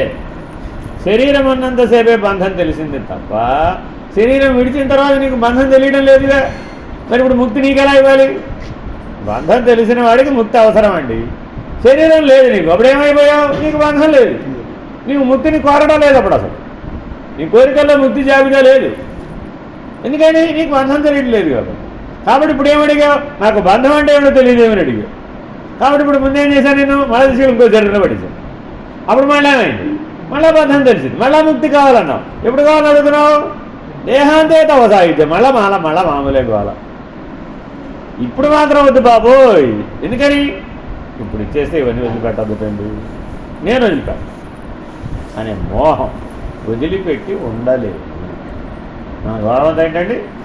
ఏదైనా సరే ఉండలేను, వదిలిపెట్టి ఉండలేను, చూడక ఉండలేను, తినక ఉండలేను, అనుభవించక ఉండలేను. అది లేకపోతే నేను ఉండలేను. అదంతా ఏమిటండి? మోహమే. ఈ ఉండలేను అన్నదంతా మోహమే. తులసిదాసు గారి భార్య ఉపమానం. గంగానదికి భీకరమైన వరదలు వచ్చినాయి. దాన్ని మాడిమాడి వస్తుంటాయి వరదలు. వచ్చినప్పుడు ఆ మునిగిపోయారు ప్రపంచం అంతా. పట్టణాలు, కాశీపట్నం మునిగిపోయింది. ఆవిడేమో పుట్టింటికి పోయితాడు బాబు. పాక పుట్టింటికి పోతే తులసిదాసు గారు ఏం చేశాడు? ఆ భీకరంగా ప్రవహిస్తున్నటువంటి గంగానదిని ఈదుకుంటూ అవతలకి వెళ్ళి అర్ధరాత్రి ఘోరన వర్షం పడుతుంటే తలుపు కొట్టింది. ఈ అర్ధరాత్రి తలుపు కొట్టేవాడు ఎవడానికి తలుపు తీస్తే టాప్ టు బాగా తడిసిపోయి ఏమిటయ్యా నేను చూడడానికే వచ్చారు. అర్ధరాత్రి ఓ పక్క పిడుగులు, వర్షం, తుఫాను, వరదలు. ఏమిటి నాకు అర్థం కాదు, రావడం ఏమిటి ఇది అంటే ఆవిడ ఇదంతా చదవలే. ఈ మాత్రం మోహం ఆ రావణం ఏమిటంటే ఈ పాటికి ఆ రామదర్శనం ఎప్పుడో అయ్యేదా. ఇంకా లోపల రాలా ఆయన, అట్టించాడే మళ్ళీ ఇది కూడా వెనకపోయింది. అంటే మోహం తొలగిపోవడానికి కూడా ఎంత టైం పట్టింది? ఇప్పుడు రేపపాటే. దేని వలన? ఈశ్వర స్మరణ, స్పృహ కలిగితే ఈ మోహం లేదు. కాబట్టి ఎప్పుడెప్పుడు నీకు ఉండలేననే మోహం తగిలిందో అప్పుడు ఏం చేయాలట? వెంటనే ఈశ్వరుని పెట్టవయ్యా అక్కడ. ఆ మోహం తొలగిపోతుంది. మోహం తొలగిపోతే ఇంకా దాంతో గొడవ వదిలిపోయింది అంతే. ఇంకా ఆవిడ మళ్ళీ అత్తవారింటికి వచ్చిందా రాలేదా, పోయిందా ఇంకా ఆయన తెలియదు. కంటే ఆవిడ గొడవ వదిలేసిందంటే, వదిలేసి సన్యాసించేసాడంతే. సరాసరి కాశీ విద్యాపీఠానికి వెళ్ళిపోయాడు. వెళ్ళి రామచరితమానస్ పూర్తి అయ్యేదాకా మళ్ళీ తిరిగి రాల. 12 సంవత్సరాలు వాళ్ళ భార్యను వదిలేసి ఉన్నాడు. అది 12 సంవత్సరాల్లో మళ్ళీ వచ్చాడు. ఇప్పుడు ఏ తెలివితో వచ్చాడు? రామదర్శనం పొంది వచ్చాడు. ఇప్పుడు వాళ్ళ ఆవిడ ఎవరు చూశాడంటే రాముడు చూశాడు. వాళ్ళ ఆవిడ కనపడలే. వాళ్ళ ఆవిడ స్థానంలో ఎవరు కనపడ్డారు? రాముడే. ఎవడే మళ్ళా వచ్చావని ఆవిడ పోయావు కదా, అప్పుడప్పుడో పోయావు కదా. ఇప్పుడు 12 ఏళ్ళ తర్వాత మళ్ళీ నా రాముడు పిలిచాడు, నీలో నా రాముడే కనపడుతున్నాడు. నువ్వు బాగుపడ్డావు. అప్పుడేమని వదిలేసాలో గెటౌట్ అందే లేదా అన్నావిడ. ఇప్పుడు ఏం చేసింది? మళ్ళా నీకు సర్టిఫికేట్ ఇచ్చింది. నువ్వు ఇప్పుడు ముక్తుడివి, నీకు సంసార బంధం లేదు. కాబట్టి నువ్వు ఇంట్లో ఉన్నావు ఒకటే, అడవిలో ఉన్నావు ఒకటే. బంధం లేని వాడికి ఇంట్లో ఉన్నావు ఒకటే, అడవిలో ఉన్నావు ఒకటే, వాడికి ఏం తేడా లేదు. అలాగా రాజయోగంతో జీవించినటువంటి వాడు ఎంతమందో ఉన్నారు. దీన్ని రాజయోగం అంటారు. అంటే ఎందుకని? వాడు ఆత్మానుభవాన్ని పొందేశాడు, బ్రహ్మానుభవాన్ని పొందేశాడు, బంధరాహిత్యాన్ని పొందేశాడు, ముక్తుడైపోయాడు. ఈ ముక్తుడైపోయిన వాడు ఆశ్రమంలో ఉన్నా ఒకటే, ఇంట్లో ఉన్నా ఒకటే. వాడు ఎక్కడుంటే అదే ఆశ్రమం, వాడు ఎక్కడుంటే అక్కడే అదే క్షేత్రం. బయలుదేరుతున్నారా? హరియో. కాబట్టి ఈ శ్లోకాన్ని తప్పక జీవితకాలం గుర్తుపెట్టుకోవాలి. ఏమిటది? నిర్మాణమోహాంగదోష అధ్యాత్మ నిత్యా వినివృత్త కామా ద్వంద్వైర్విముక్తా సుఖదుఃఖ సంజ్ఞై గచ్చంత్యమూఢా పదమవ్యయంతత్. వేమనార్యుడికి కూడా వాళ్ళ అక్కగా వదిన గారిలాగే బోధించారు. అర్థమేనండి? ఆయనకు ఒక కామం అనేటటువంటి బలహీనత ఉందన్నమాట. వారాంగనల దోషం ఉందన్నమాట. పూర్వజన్మ ప్రారంభవశాత్తు. ఆ పూర్వజన్మలో ఎప్పుడైనా గుర్తుపెట్టుకోవాలండి, ఏదైనా ఈ జన్మలో మనకు ఒక బలహీనత వచ్చిందంటే ఈ బలహీనతకి కారణం ఏమిటంటే గత జన్మలో అధర్మంతో ఆ ఇంద్రియంతో ప్రవర్తించడం. ఆ దోషం ఈ జన్మలో బలహీనతగా వచ్చేస్తుంది. ఏ బలహీనత అయినా సరే, ఆ సృష్టి ధర్మం అన్నమాట. అంతే. ఈ జన్మలో కొంతమందికి బలహీనమైన జీర్ణ వ్యవస్థ ఉంటుంది, కొంతమందికి బలహీనమైన మానసిక వ్యవస్థ ఉంటుంది, కొంతమందికి బలహీనమైన బుద్ధి వ్యవస్థ ఉంటుంది. ఎక్కడో ఒకటి 12 సిస్టంలో ఏదో ఒకటి బలహీనత ఉంటుందండి. అన్నీ బలంగా ఉన్నవాడు భీమసేనుడు ఒకడే, వాయునందనుడు హనుమంతుడు ఒకడే. వాళ్ళందరికీ ఏ వ్యవస్థ వాళ్ళకేం ప్రాబ్లం లేదు. అదేనండి కారణం వాళ్ళ పూర్వజన్మలు బాగున్నాయి కదా, దివ్య జన్మలు కాబట్టి. మానవులందరికీ ఏదో ఒక వ్యవస్థ బలహీనంగా ఉంటుంది. ఎందుకు బలహీనంగా ఉందట అంటే ఆ పూర్వజన్మలో గత జన్మలలో ఆ వ్యవస్థతో ఆ ఇంద్రియాలతో అధర్మాచరణ చేశాడు కాబట్టి ఆ అధర్మ ఫలం ఈ జన్మలో బలహీనతగా వచ్చేస్తుంది. కొంతమందికి సంతానహీనత, కొంతమందికి ధనహీనత, కొంతమందికి కుటుంబహీనత, కొంతమందికి పారంపర్యహీనత, కొంతమందికి సాంప్రదాయహీనత, కొంతమందికి సంస్కారహీనత, కొంతమందికి గుణహీనత. సద్గుణాలు రావండి, ఎంత కష్టపడ్డారో. ఎంతమందితో వాడిని తీసుకెళ్ళి చూపెట్టారండి. శిశుపాలుడిని బాగానే పెంచాలనే ట్రై చేసింది. కృష్ణ పరమాత్మ యొక్క స్పర్శ చేత వాడు బాగుపడ్డాడు. చిన్నప్పుడే. మరి వాడి గుణదోషాలు మారినాయా? మారి. ఎందుకని? వాడి పూర్వజన్మ జయ విజయుల గారిని చూశారు. శిశుపాల దంతభక్తులు వాళ్ళ దాంట్లో బ్యాచ్. ఆ పూర్వజన్మ రావణ కుంభకర్ణాదులు, హిరణ్యాక్ష హిరణ్యకశిపులు ద్వాపర యుగానికి వచ్చేటప్పటికి శిశుపాల దంతభక్తులు. ఈ శిశుపాలు మరి అక్కడ నుంచి కదా వచ్చాడు. కాబట్టి ఆ జన్మ వైరం ఉందా లేదా? కాబట్టి ఎవరితోనైనా వైరమైన, ద్వేషమైన, రాగమైన చాలా జాగ్రత్తగా ఉండాలి. అవి ఉత్తర జన్మ కూడా మనకు పరిణామాన్ని కలిగిస్తాయి. ఎవరి ఎడలైనా మీకు తీవ్రమైనటువంటి అనురాగం కానీ తీవ్రమైనటువంటి ద్వేషం కానీ కనుక ఉన్నట్లయితే అది ఉత్తర జన్మం కూడా మరల అలాంటి వాళ్ళ దగ్గరికే నిన్ను పంపించి అనుభవాన్ని వచ్చేట్టు చేస్తుంది. కాబట్టి ఎవరి ఎడలా నువ్వు వైమనస్యాన్ని కలిగి ఉండమాక. అందరిలో ఈశ్వర భావనే చేయి. అప్పుడేమైపోయింది? ఈశ్వరుని ద్వేషించి ప్రయోజనం లేదు. కాబట్టి ఈశ్వరుని ద్వేషించవుగా ఏ ప్రయోజనం లేదు. సృష్టికి కారణమైన ఈశ్వరుని ఎందుకు ద్వేషం కలుగుంటే నష్టం కదా. కాబట్టి చాలా జాగ్రత్తగా దీనిని పోగొట్టుకోవాలి. దురభిమానమును మోహమును త్యజించిన వారును, ఆసక్తి అను దోషమును జయించిన వారును, ప్రాపంచిక వాంఛల నుండి పూర్తిగా మరలిన వారును, పరమాత్మస్వరూపమునందు నిత్యస్థితులైన వారును, సుఖ దుఃఖ ద్వంద్వాది నందములను విముక్తులైన వారును జ్ఞానులు శాశ్వతమైన ఆ పరమపదమును పొందుతారు. పురుషోత్తమ ప్రాప్తి ఎవరికయ్యా? ఎవరు ద్వంద్వాతీతుడో వాడికి మాత్రమే ఈ పురుషోత్తమ ప్రాప్తికి అర్హత. తద్భాసయతే సూర్యః న శశాంకో న పావకః యద్గత్వా న నివర్తంతే తద్ధామ పరమం మమ. ఉపదేశం కలిగినటువంటి వాళ్ళందరూ ఈ శ్లోకాన్ని గుర్తుపెట్టుకోవాలి. ఇందాకేం చెప్పాను, అందరూ గుర్తుపెట్టుకోవాలి. ఇదెవరు గుర్తుపెట్టుకోవాలట? ఉపదేశం ఉన్నవాళ్ళు ఎవరైతే ఉంటారో వాళ్ళు ఈ శ్లోకాన్ని గుర్తుపెట్టుకోవాలి. ఎందుకనిట ఆయన గురించి చెప్పాడు. నా ధామం ఎలా, పరంధామం ఎలా ఎక్కడ ఉంటుందయ్యా? నా లోకాన్ని సూర్యుడు ప్రకాశింపజేయలేడు, చంద్రుడు ప్రకాశింపజేయలేడు, అగ్ని ప్రకాశింపజేయలేదు. ఈ పంచభూతాలకు ఆధారమైన వాడినే నేను కానీ పంచభూతాల చేత ప్రకాశింపబడేవాడిని కాదు, పోషించబడేవాడిని కాదు. మనమెవరం? పంచభూతాల చేతే తయారయ్యాం. పంచభౌతిక దేహం, ఆ పంచభూతాల చేతే మనం పోషించబడుతున్నాం. మన శరీర ప్రాణ మనోబుద్ధులన్నీ దేని చేత పోషించబడుతున్నాయి? ఆ పంచభూతాలే. ఎడిది పిడి తిప్పినా కానీ అవే మిక్సర్గా కలిసిపోయినాయి, మిక్సర్లాగా కలిసిపోయినాయి ఒకదాంట్లో ఒకటి. అదేగా పంచీకరణం. ఆకాశంలో భూమి, ఆకాశంలో వాయువు, ఆకాశంలో అగ్ని, ఆకాశంలో జలం, అదే అంత ఆకాశ పంచకం, అదే అంతఃకరణం లేదా అంతరింద్రియాలు, అలాగే వాయువు, అది ప్రాణ పంచకం, అదే ఇంకొక ఇంద్రియం అగ్ని పంచకం, ఆ తర్వాత విషయ పంచకం, ఆ తర్వాత జ్ఞానేంద్రియాలు, ఆ తర్వాత కర్మేంద్రియాలు. 5 5 25. అన్నింటిలో ఏమున్నాయండి? ఆ పంచభూతాలే. ఒకటి ఎక్కువ, ఒకటి తక్కువ, ఒకటి ఎక్కువ, ఒకటి తక్కువ, ఒకటి ఎక్కువ, ఒకటి తక్కువ. అది ఎక్కువ దాని బలం ఎక్కువ ఉంటే, తక్కువ దాని బలం తక్కువ, అంతే. కాబట్టి నిమ్మైన ఈ సకల సృష్టి అంతా కూడా దేని చేత పోషించబడుతున్నది? పంచభూతాల చేత పోషించబడుతున్నది. నేను మాత్రం పంచభూతాలకు ఆధారంగా ఉన్నవాడు. న తద్భాసయతే సూర్య. వెరీ వెరీ ఇంపార్టెంట్ అండి. ఈ శ్లోకం ఎప్పుడు ఉపయోగపడుతుందంటే బిందు మధ్యంలో నిలకడ వచ్చినప్పుడు ఉపయోగపడుతుంది. అందుకని దీన్ని ఉపదేశం కలిగిన వాళ్ళందరూ ఎప్పుడు బాగా గుర్తుపెట్టుకోవాలన్నమాట. ఇది స్ఫురించాలన్నమాట. స్ఫురిస్తే ఆ బిందు మధ్యంలో నుంచి సరాసరి అక్కడికి వెలుగుతో కూడిన జ్యోతిర్మయ మార్గం ఏర్పడుతుంది. బిందు స్థానం ఎందుకు ఇంపార్టెంట్ అయ్యంటే అక్కడి నుంచి ఆ సత్యలోకం అవతల ఉన్నటువంటి బ్రహ్మపదానికి ఏదైతే ఉందో, ఆత్మజ్ఞానానికి బ్రహ్మజ్ఞానానికి తోవ చీకటిగా ఉంటుంది మార్గం. బిందు స్థానానికి చేరిన వాడికి వెలుగులతో నిండి ఉంటుంది. జ్యోతిర్మయ మార్గంగా కనపడుతుంది. ఆ జ్యోతిర్మండలానికి చేరుకుంటాడు. కాబట్టి చాలా జాగ్రత్తగా తద్భాసయతే సూర్య న శశాంకో న పావకః. పావకుడు అంటే అగ్ని. యద్గత్వా న నివర్తంతే తద్ధామ పరమం మమ. ఈ పరమం అనే శబ్దం చాలా విలువైనది. నువ్వేది చెప్తే దానికి పరం అంటే అర్థం ఏమిటి? పరం భూయ ప్రవక్ష్యామి జ్ఞానానాం జ్ఞానముత్తమం యద్గత్వా. వెంటనే ఈ అక్షరపర బ్రహ్మయోగంలో, రాజవిద్యా రాజగుహ్య యోగంలో, అనేక యోగాల్లో ఈ పరమం అనేటటువంటి శబ్దంతో అనేక సూత్రాలు చెప్పబడ్డాయి.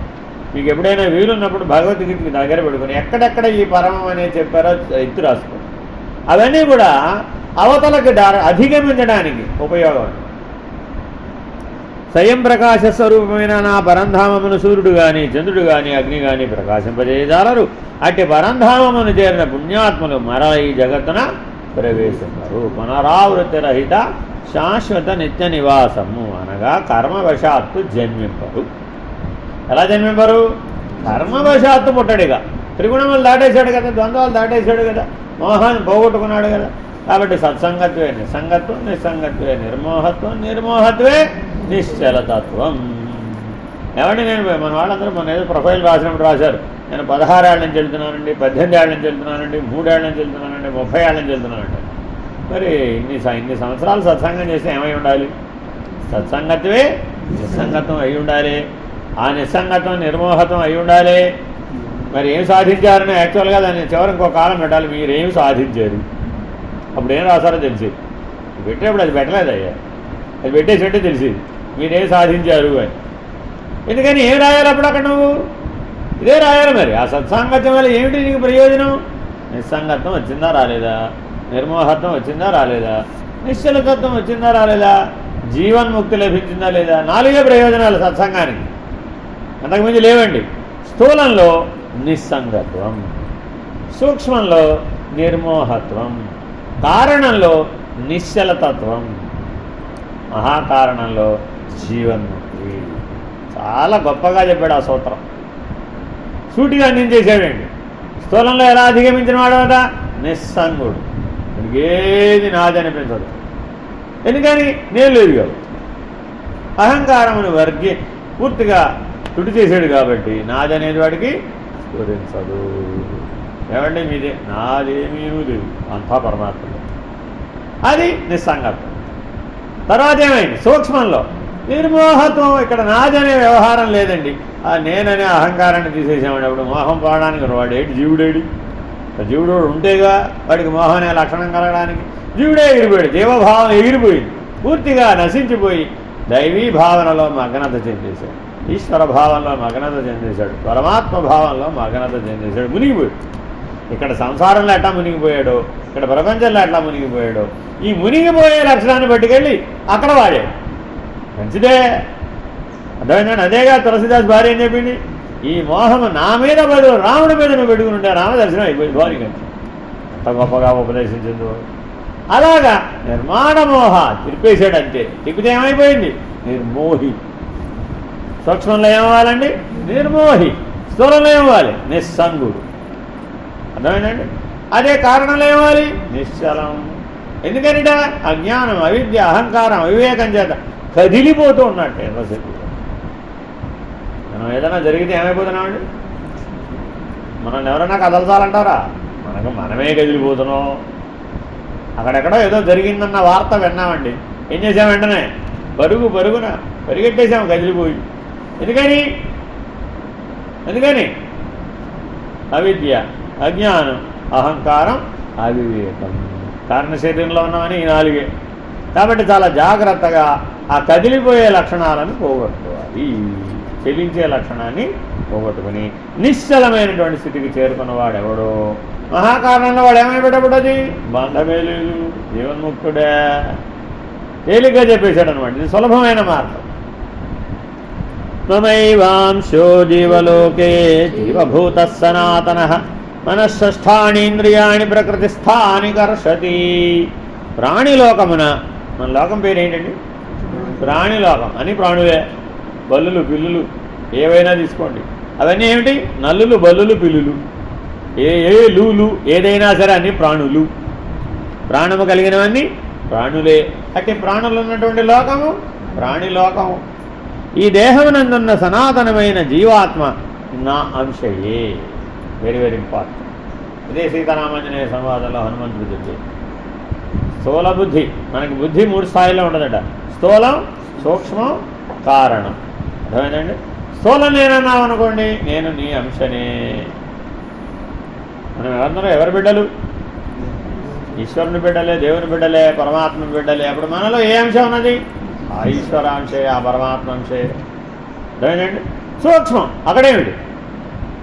దేహబుద్ధ్యాత్ తవ దాసం. ఎప్పుడయ్యేవాటి అంశం నీకు ఎప్పుడు తెలిసింది? దాసుడు అయితేనే, సర్వస్వ శరణాగతుడు అయితేనే. లేకపోతే అహంకారాన్ని నిర్జించలేదండి, అప్పుడు నేను వేరే నువ్వు వేరే అంటాడు. దాసుడు అలా అంటాడా? అన్నాడు. అర్థమైందండి. అలా ఎవరైతే ఆ దాసత్వంతో, సర్వస్వ శరణాగతితో నేను స్థానంలో ఈశ్వరుని పెట్టి ఈ సంసారం అనే భ్రాంతిని పోగొట్టుకున్నాడు, వాడి జీవాత్మ ఆయన యొక్క పరమాత్మ యొక్క అంశయ్యాన్ని సూక్ష్మంలో తెలుసుకున్నాడు. అదేనండి. దేహబుద్ధ్యా తవ దాసోహం జీవబుద్ధ్యాత్వ దంశక. అదే మాట అన్నాడు ఇక్కడ. జీవాత్మగానే నా అంశే అది. కాబట్టి వాస్తవానికి జీవాత్మ ఎవరు? పరమాత్మే. కానీ అటు తిరగకపోవడం వలన, అది గుర్తు తెచ్చుకోకపోవడం వలన, తన స్వరూపాన్ని మరిచిపోవడం వలన తాను కానటువంటి దాంట్లో కలిసిపోవడం మర్చిపోతాడు. అది ప్రకృతి యందు స్థితములైనటువంటి మనస్సు, ఇంద్రియములను శబ్దాది విషయముల ద్వారా తన వైపు ఆకర్షిస్తుంది. కాబట్టి నీలో ఉన్న చైతన్యం అంతా ఏమైపోయిందండి?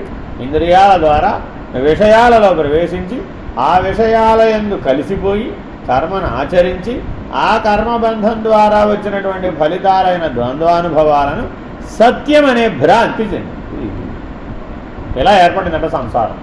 దీన్ని ఎక్కడ తెగొట్టాలంటే ఇప్పుడు లోపలే తెగొట్టాలి. విషయాలు ఇంద్రియాల వైపును ఆకర్షించబడకుండా ఉంటే పరిష్కారం అయిపోయింది. ఆకర్షించబడ్డామండి, అప్పుడేమైపోయింది? తన స్వరూపాన్ని తాను మర్చి. ఈ శరీరం యదవాప్నోతి చాప్యుత్రామతీశ్వర గృహీత్వైతాని సంయాతి వాయుర్గంధ నివాసయాత్. ఇది ఎలా జరుగుతుందండి? ఇప్పుడే జరుగుతుందా? పుట్టినప్పటి నుంచి పోయేదాకా జరుగుతూనే ఉంటుంది. ఈ ఇంద్రియాలు ఎప్పుడు దాకా ఉన్నాయండి?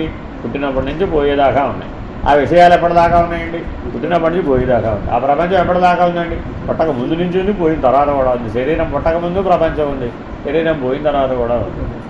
మరి ఎప్పుడూ ఉంటే నాకు అర్థం కాదు, నేను బయటికి పడపమండి. నీళ్ళలో ఉన్న చేప తడి అంటకుండా ఉండాలండి, వీలుందంటారు కదా? నీళ్ళలో ఉన్న చేపకు తడి అంటకుండా ఎలా కుదురుతుంది? అర్థమైందండి? వెంటనే నీళ్ళలో ఉన్న చేప గుర్తు ఒక సందేహం వచ్చిందట. ఏమనంటే తడిసిపోవడం అంటే ఏమిటి? సందేహం ఏమిటి? తడవడం అంటే ఏమిటి? వాటి తడవడం అంటే దానికి రెండోది తెలియదు. ఎండిపోవడం తెలిసి ఉంటే తడిసిపోవడం తెలిసిపోదు, అంతేనా కాదా? ఇప్పుడు నీళ్ళలో ఉన్న చేపకు ఏం తెలియదు? ఆ డ్రైనెస్ తెలియదు, దానికి తెలియదు. కాబట్టి ఏంటి? దానికి సందేహం వచ్చింది. అసలు తడిసిపోవడం అంటే వీడు తడిసిపోవడం అంటే ఏమిటి? నాకు తెలియట్లేదే అన్నాడు. మనం కూడా అలాగే ఉన్నాడు ఆ చేప వాళ్ళని. మునిగిపోయి సంసారంలో మునిగిపోయి ఎలా ఉన్నామయ్యా అంటే, ఏమరా బాబు నువ్వు పరమాత్మవిరా బాబు అంటే, అసలు ఈ పరమాత్మ ఎవడండి? ఈ పరమాత్మ ఎవడు ఉన్నానంటావా? లేడే, నా దృష్టిలో లేడు. ఎందుకని? నేను ఆల్రెడీ చేప నీళ్ళలో మునిగిపోయినట్టు మునిగిపోయి ఏమడుగుతుంది? తడిసిపోవడం అంటే ఏమిటండి అని అడుగుతాను. అర్థమేనండి? కాబట్టి మోక్షం అనేది లేదని చెప్పేవాడు బోల్డ్ మంది ఉన్నారు, బోల్డ్ మంది గురువులు ఉన్నారు. మోక్షం అనేది లేదయ్యా బాబు అంటారు. ఎందుకని? వాడున్న దాంట్లో మునిగిపోయినాడు కాబట్టి. ఈయనకు ఇంకో ఉపమానం చెప్తారు. ఒక కప్పగారు బావిలో ఉన్నారు. ఆవిడ ఏం తెలుసుకోవాలనుకున్నారు? సముద్రం అంటే ఏమిటో తెలుసుకోవాలనుకున్నారు. ఇప్పుడు బావిలో ఉన్న కప్పకి సముద్రం అంటే ఏమిటో తెలిసే అవకాశం ఎప్పటికన్నా ఉందా? లేదుగా. ఎందుకని? ఎప్పటికీ బావిలో నీళ్ళు సముద్రంలో కలవవు, సముద్రం వచ్చి బావిలో పడదు, రెండింటికి ఛాన్స్ లేదుగా. అలా అయిపోయాడు మనం. జీవుడు అనగా ఎవరయ్యా అంటే బావిలో కప్ప. ఇప్పుడు ఎంతలో ఒక గురువు గారు వచ్చారు బావిలో కప్ప దగ్గరికి. నేను సముద్రం చూసి వచ్చాను తెలుసా అన్నాడు. నా అనుభవంలో సముద్రం ఉందమ్మా, ఇది సముద్రం కాదు, నువ్వు ఇదే సముద్రం అనుకుంటున్నావు, ఇది కాదమ్మా అని చెప్పాడు. తప్పేమందంటే, నేను పుట్టినప్పటి నుంచి చూస్తున్నాను. నేను పోయే లోపల మా అమ్మ పోయే లోపల చూశాను, మా నాయన పోయే లోపల చూశాను. వాళ్ళు ఇక్కడే పుట్టారు, నేను ఇక్కడే పుట్టాను, వాళ్ళు ఇక్కడే పోయారు, ఇదే సముద్రం అని వాళ్ళు చెప్పిపోయారు. వాళ్ళు ఏం చెప్పిపోయారు? ఇదే సముద్రం అని చెప్పిపోయారు. నేను అదేమన్నా నా జీవితం ఉందా, నేను సముద్రం అయినా, నువ్వు వచ్చి మళ్ళీ వేరే సముద్రంతో నాకు అర్థం నేనా మనం అది. అందుకని శాస్త్రవాక్యమందు గురువాక్యమందు శ్రద్ధ కలుగదు, సంశయాత్మక బుద్ధే ఉంటుంది.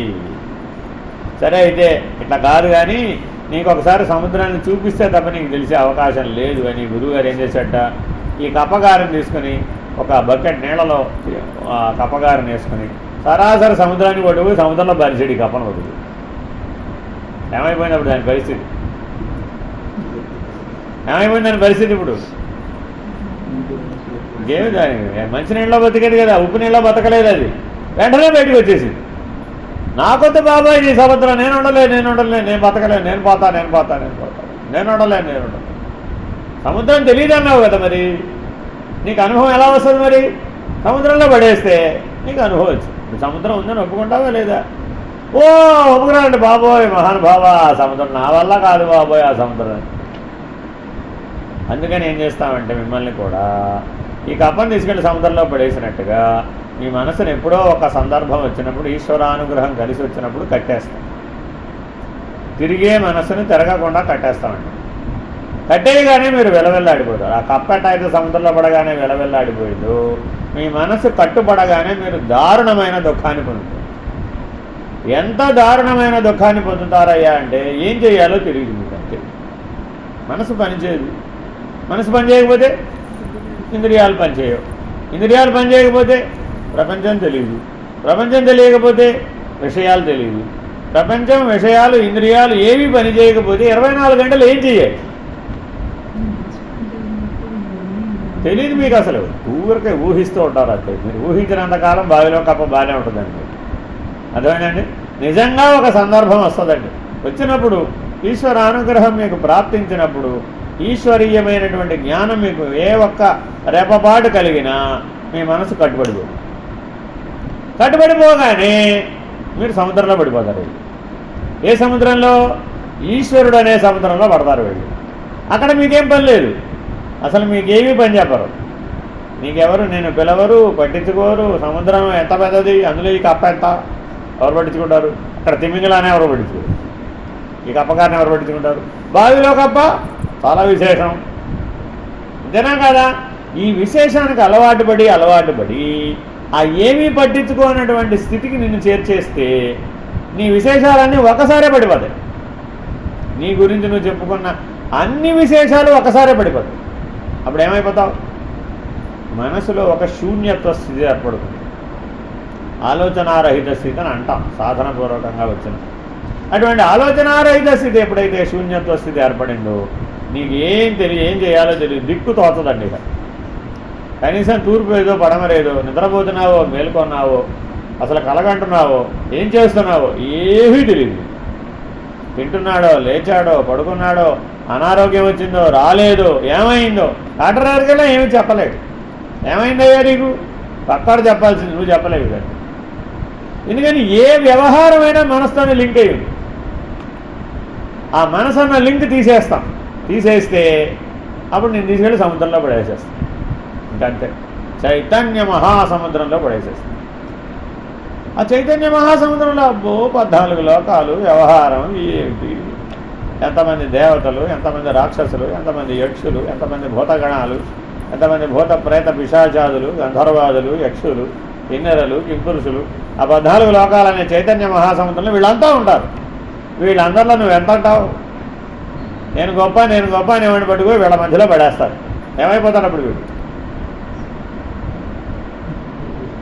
నువ్వు సామాన్యమని తెలుసుకోవడానికి, నువ్వు లేనివాడవని తెలుసుకోవడానికి, నువ్వెందుకు పొరగాని వాడవు, ఈశ్వరానుగ్రహం లేకపోతే ఎందుకు పనికిరావు బాబు నువ్వు అని అనుభవం రావడం కోసమని ఇట్లా చేస్తారు. అన్నీ ఒక్కొక్క పద్ధతిలో ఉంటాయన్నమాట. అందరికీ అన్నీ సాధ్యం కాదు, కొందరికి కొన్ని సాధ్యం, కొన్ని కావు. అయితే ఏమిటి, ఈ అనుభవం ఉపమానాలను ఎందుకు చెప్తున్నారట? ఇలా వచ్చినప్పుడు మరి నువ్వు దాన్ని సహించలేవు. అప్పుడు నువ్వు అలా ఉండడానికి ప్రయత్నించమంటాం. ఇప్పటివరకు ఇదేగా అనుభవం అడిగావు, ఈ అనుభవం ఇస్తే మరి అందులో ఉండమంటే ఉండవే అంటే అబ్బో నాకొద్దు, నా బావే బాగుంది అంతే. నన్ను తీసుకెళ్ళి నా స్వస్థానం బావిలో పడేసి బాబు అని వేడుకోండి. మళ్ళీ గురువుగారు అదే బకెట్లో ఆ కప్ప తెచ్చి బావిలో పడేసి, బా అంతా బాగుంది, నన్ను బయటపడేశారు స్వామి, నాకు ఏ బంధం లేదు ఇక్కడ. అంతకుముందు ఆ బావిలో ఉన్న కప్ప బావి ఏముంది? బావి నాకు బంధం, సముద్రం తెలుసుకున్నట్టయితే నాకు ఈ బంధం తొలగిపోతుంది అన్నది.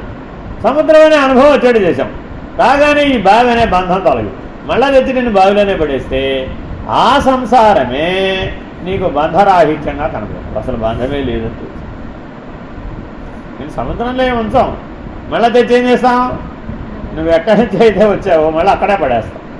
తెచ్చి పడేస్తే పూర్వం ఏదైతే నీకు బంధాన్ని కలిగించిందో అది నీకు ఇప్పుడు బంధంగా తోచదు. పూర్వం నీకేది విషయంగా తోచిందో ఇప్పుడు అది నిర్విషయంగా తోచింది. అన్నీ నకార ప్రత్యయం వచ్చి చేరతాయి అన్నమాట. నీ జీవితం బావిలోనే, సముద్రంలో కుదరదు, సముద్రంలో కప్ప బతకరు, అది అక్కడ బతికే అవకాశమే లేదు అసలు. కానీ మరి దానికి అనుభవం వస్తే ఏమైపోయింది? పూర్వం ఏదైతే బంధమని తోచిందో ఆ బంధాలన్నీ తొలగిపోయి. కాబట్టి చాలా జాగ్రత్తగా పరిణామం చెందిస్తారనమాట. అందరూ ఏమడుగుతారు? నాకేం అనుభవం రావట్లేదండి, ఏదైనా అనుభవం చేయండి, వచ్చిన రోజున తెలుస్తుంది లేవమ్మా అంటూ ఉంటాం.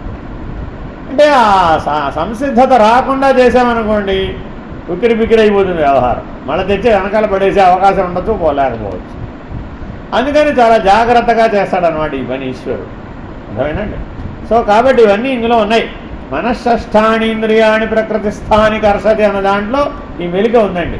సాధకుడైన వాడు, శిష్యుడైన వాడు, ఈశ్వరానుగ్రహమును పొందినవాడు ఈ మనశ్షష్ఠానింద్రియాన్ని 6వ ఇంద్రియమైనటువంటి మనస్సు కనుకనే సంబంధాన్ని కనుక తీసివేస్తాడు ఈశ్వరుడు. దాన్ని ఈశ్వరానుగ్రహం అంటారు. మనస్సు అనే సంబంధాన్ని కనుక బంధం నుంచి మోక్షాన్ని కనుక తిప్పివేస్తే ఈశ్వరానుగ్రహంతో ఈశ్వరుడు, అప్పుడు ఈ మనస్సు ఏమైపోయింది? లేనిదైపోయింది. ఎప్పుడైతే లేకుండా పోయిందో అప్పుడు ఏం మిగిలింది? ప్రత్యేగాత్మే మిగిలిపోయి ఉన్నది. మనసు లేకపోతే ఇంద్రియాలు లేవు, విషయాలు లేవు, సంసారం లేదు, బంధం లేదు, జన్మ లేదు, మరణం లేదు, ఏమీ లేవు, ద్వంద్వాలు కూడా లేవు, ఏమీ లేవు. కేవల ఆత్మానుభవం మాత్రమే ఉన్నది. ఎప్పుడో ఒకప్పుడు ఈశ్వరానుగ్రహంతో తప్పక సాధకులు, శిష్యులు అందరూ కూడా ప్రకృతి యొక్క ఆకర్షణ నుంచి బయటపడి, ప్రకృతి ఏమో 3 గుణాలతో కూడుకున్నటువంటిది, ఆ 3 గుణాలతో ఉన్నటువంటి మనసును ఆకర్షిస్తూ ఉంటుంది. ఈ మనస్సుని కనుక గుణాతీతమనే చైతన్య మహాసముద్రంలో పడేసినట్లయితే ఈ కప్పగారైన మనస్సు ఈ ప్రకృతి యొక్క 3 గుణాలు అనేటటువంటి సంసారం అనేటువంటి బంధంలో నుంచి ఆకర్షణని పోగొట్టుకుంటుంది, మోహాన్ని పోగొట్టుకుంటుంది. తద్వారా బంధం లేకుండా పోతుంది. శరీరం యదవాప్నోతి యశ్చాప్యుత్క్రామతీశ్వరః గృహీత్వైతాని సంయాతి వాయుర్గంధ నివాశయాత్. వాయువు వాసనలు ఒకచోట నుండి మరొక చోటకి తీసుకొని పోయినట్లుగా దేహాదులకు స్వామి అయిన జీవాత్మ ఒక శరీరమును త్యజించినప్పుడు మనస్సు ఇంద్రియములను గ్రహించి వాటితో కూడా మరొక శరీరమును పొందును, అనగా దానిలో మళ్ళా జన్మ ఎలా వస్తుందో చెప్తుంది. ఈ ఇంద్రియాలు, విషయాలు, మనస్సుని ఇలాగే బావిలో కప్పగారు ఇలాగే ఉందనుకోండి, మళ్ళీ ఏం చేసింది, వాళ్ళ అమ్మ నాన్న ఏం చేశారో ఇది అదే చేసింది. మళ్ళీ వాళ్ళ పిల్లలకి ఏం చెప్పింది, ఇదే సముద్రం అని చెప్పింది. అది ఆ అజ్ఞానం అలా కంటిన్యూ అయిపోతుంది, ఆ అవిద్య అలా కంటిన్యూ అయిపోతుంది, ఆ అవివేకం అలా కంటిన్యూ అయిపోతుంది. అర్థమైందండి? ఎవరో ఒకరు ఒక దగ్గర బ్రేక్ ఇచ్చి దాన్ని సరిగ్గా దాని స్వరూపాన్ని తెలియజెప్పినట్లయితే నువ్వు తెలుసుకున్నావు అనుకోండి, మీ పిల్లలకు కూడా ఏం చెప్తావు, అప్పుడు ఆ స్వరూప జ్ఞానాన్ని చెప్తావు. కాబట్టి చాలా జాగ్రత్తగా ఉత్తర జన్మకు వెళ్లకుండా ఉండేటటువంటి, పునరావృత్తి లేకుండా ఉండేటటువంటి జీవనాన్ని మనం జీవించాలి జ్ఞానంతో. శ్రోత్రం చక్షుస్పర్శనం జరసనం అఘ్రాణమేవ చ అధిష్టాయ మనశ్చాయం విషయానుపసేవతే. ఈ జీవాత్మ త్వక్చక్షు శ్రోత్ర జిహ్వ ఆఘ్రాణములని పంచేంద్రియములు మనస్సును ఆశ్రయించి శబ్దాది విషయములను అనుభవిస్తుంది. నిజానికి ఆ విషయమయమైనటువంటి ప్రపంచమంతా ఈశ్వరుడే. ఏదన్నా విన్నారండి, ఈశ్వరానుగ్రహం వలన ఆనందం కలిగిందండి, అప్పుడు ఈశ్వరుడేనని భావించావా, లేకపోతే ఆ శబ్దం అనే విషయాన్ని గుర్తించావా? శబ్దస్పర్శ రూపరసగంధాదులను 5 విషయాలను గుర్తించినంత వరకు ఇంద్రియములు చల్లారవు. కింద మంట పెట్టినంతసేపు పాలు పొంగుతాయా, పొంగవా? పాలు పొంగడం తగ్గాలంటే ఏం చేయాలి, మంట తీసేయాలి. కాబట్టి విషయాలతో సంగత్వం చెంది ఆ అగ్నిని రాజేసినంతసేపు మనలో ఎప్పటికీ కూడా అరిషడ్ వర్గాలు అనేటటువంటి సమస్యకు పరిష్కారం రాదు. ఉత్క్రామంతం స్థితం వాపి పుణ్యానం వా గుణాన్వితం విమూఢానాను పశ్యంతి జ్ఞానచక్షుషః. కాబట్టి ఈ 2 నేత్రాలతో చూడకుండా జ్ఞాన నేత్రంతో చూడాలి. జీవాత్మ శరీరమును త్యజించినప్పుడు, శరీరమునందు స్థితుడై ఉన్నప్పుడును, విషయభోగములను అనుభవించుతున్నప్పుడు, త్రిగుణములతో కూడి ఉన్నప్పుడు అజ్ఞానులు తెలుసుకొనలేదు. ఎందుకని? ఈ ఇంద్రియాలు ఎంత మేరకు తెలియజెప్తే అంత మేరకే తెలుసుకోగలుగుతాం. అంతకంటే కార్యకారణ వివేకంతో విచారణ చేయలేదు కాబట్టి, జ్ఞానచక్షువులు రాలేదు కాబట్టి, ఆత్మభావంతో చూడడం అనేది అభ్యాసం లేదు కాబట్టి, ఎప్పుడు అజ్ఞానం, అవిద్య, అవివేకం, అహంకారం అనే వాటితోటే చూడడం అలవాటైనటువంటి దృష్టి ఉంది కాబట్టి అంత మేరకే చూస్తుంది. కేవలం వివేకశీలురైనటువంటి జ్ఞానులే తమ జ్ఞాన నేత్రము వలన స్వస్వరూపమును తెలుసుకోగలరు. అప్పుడు ఏమైందయ్యా, ఆ కనబడేది బ్రహ్మమే, తినేవాడు బ్రహ్మమే, అంతా బ్రహ్మయజ్ఞంగానే మారిపోయింది. అందుకని బ్రహ్మార్పణం, బ్రహ్మహవి, బ్రహ్మాగ్నౌ, బ్రహ్మణాహుతం. పొద్దున వీళ్ళు ఏదో హోమం చేశారా లేదా, ఆ హోమము బ్రహ్మమే, హోమము చేయువాడు బ్రహ్మమే, హోమములో వేసినటువంటి సమిధులు బ్రహ్మమే, ఆ చేయించిన ఆయన హోత ఎవరైతే ఉన్నారో ఆయన బ్రహ్మమే, ఆ బ్రహ్మగారు బ్రహ్మమే, చేసిన యజమానులు బ్రహ్మమే, యజ్ఞము బ్రహ్మమే, యజ్ఞ ఫలం కూడా బ్రహ్మమే. అంతటా ఒకటైపోయింది, త్రిపుటి ఏకమైపోయింది. అటువంటి వివేకం, ఈ జ్ఞానం, అద్వైత జ్ఞానం ద్వారా ఎవరైతే చూస్తారో, ఆ వివేకాన్ని ఆత్మానాత్మ వివేకంతో ఎవరైతే చూశారో, వాడు అనిత్యమైనటువంటి దాన్ని గుర్తించలేదు, అనాత్మను అసలు గుర్తించలేదు, సర్వత్రా ఆత్మని మాత్రమే గుర్తించదు, వాడు దీంట్లో తప్పుకోగలుగుతాడు. యతంతో యోగినశ్చైనం పశ్యంత్యాత్మన్యవస్థితం యతంతో ప్రకృతాత్మనో నైనం పశ్యంత్యచేతసః.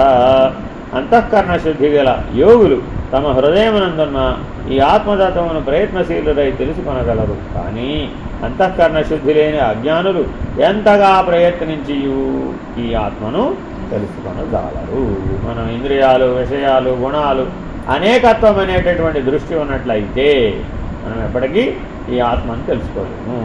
అద్వైత దృష్టి కలిగినప్పుడు మాత్రమే ఆత్మజ్ఞానాన్ని మనం పొందగలుగుతాం. ద్వంద్వానుభవాలలో మునిగిపోయినంతకాలం ఈ ఆత్మజ్ఞానాన్ని పొందలేము. ద్వంద్వాలను గుర్తిస్తే చాలట అజ్ఞానివేను. అర్థమైందండి? ఎవరయ్యా జ్ఞాని? వాడికి ద్వంద్వాలు కనపడవు అసలు. అందుకని యోగి అయిన వాడు అన్నాడు. చూడండి, ఇక్కడ చాలా బాగా చెప్పారు. ఏంటండి ఇది? యోగినశ్చయిని. జ్ఞానం పొందాలి అంటే అర్హత ఏమిటి? సమత్వం యోగం వచ్చేదే. ద్వంద్వాలందు ఎవరైతే సమభావంతో ఉన్నారో వాళ్ళు మాత్రమే జ్ఞానాన్ని పొందుతారు. అందుకని నిర్భయానందులు 3 మాటలు మనకు చెప్పారు: సత్వగుణం, సమత్వం, సాక్ష్యం. మనందరికీ నిర్భయానందుల ఉపదేశం ఏంటండి? ముందు సత్వగుణం, తదుపరి సమత్వం, ఆ తదుపరి సాక్ష్యం. ఆ సాక్ష్యత్వమే స్వస్వరూప జ్ఞానం. కాబట్టి సత్వగుణం, సమత్వం, స్వస్వరూప జ్ఞానమే నీ లక్ష్యం. ఇది మర్చిపోకూడదు. అనుక్షణం ప్రతి నిమిషం గుర్తుపెట్టుకుని ఉండాలి. కాబట్టి ఆ 3టిని మనం పాటించినట్లయితే అంతఃకరణ శుద్ధి గల యోగి అవుతాడు.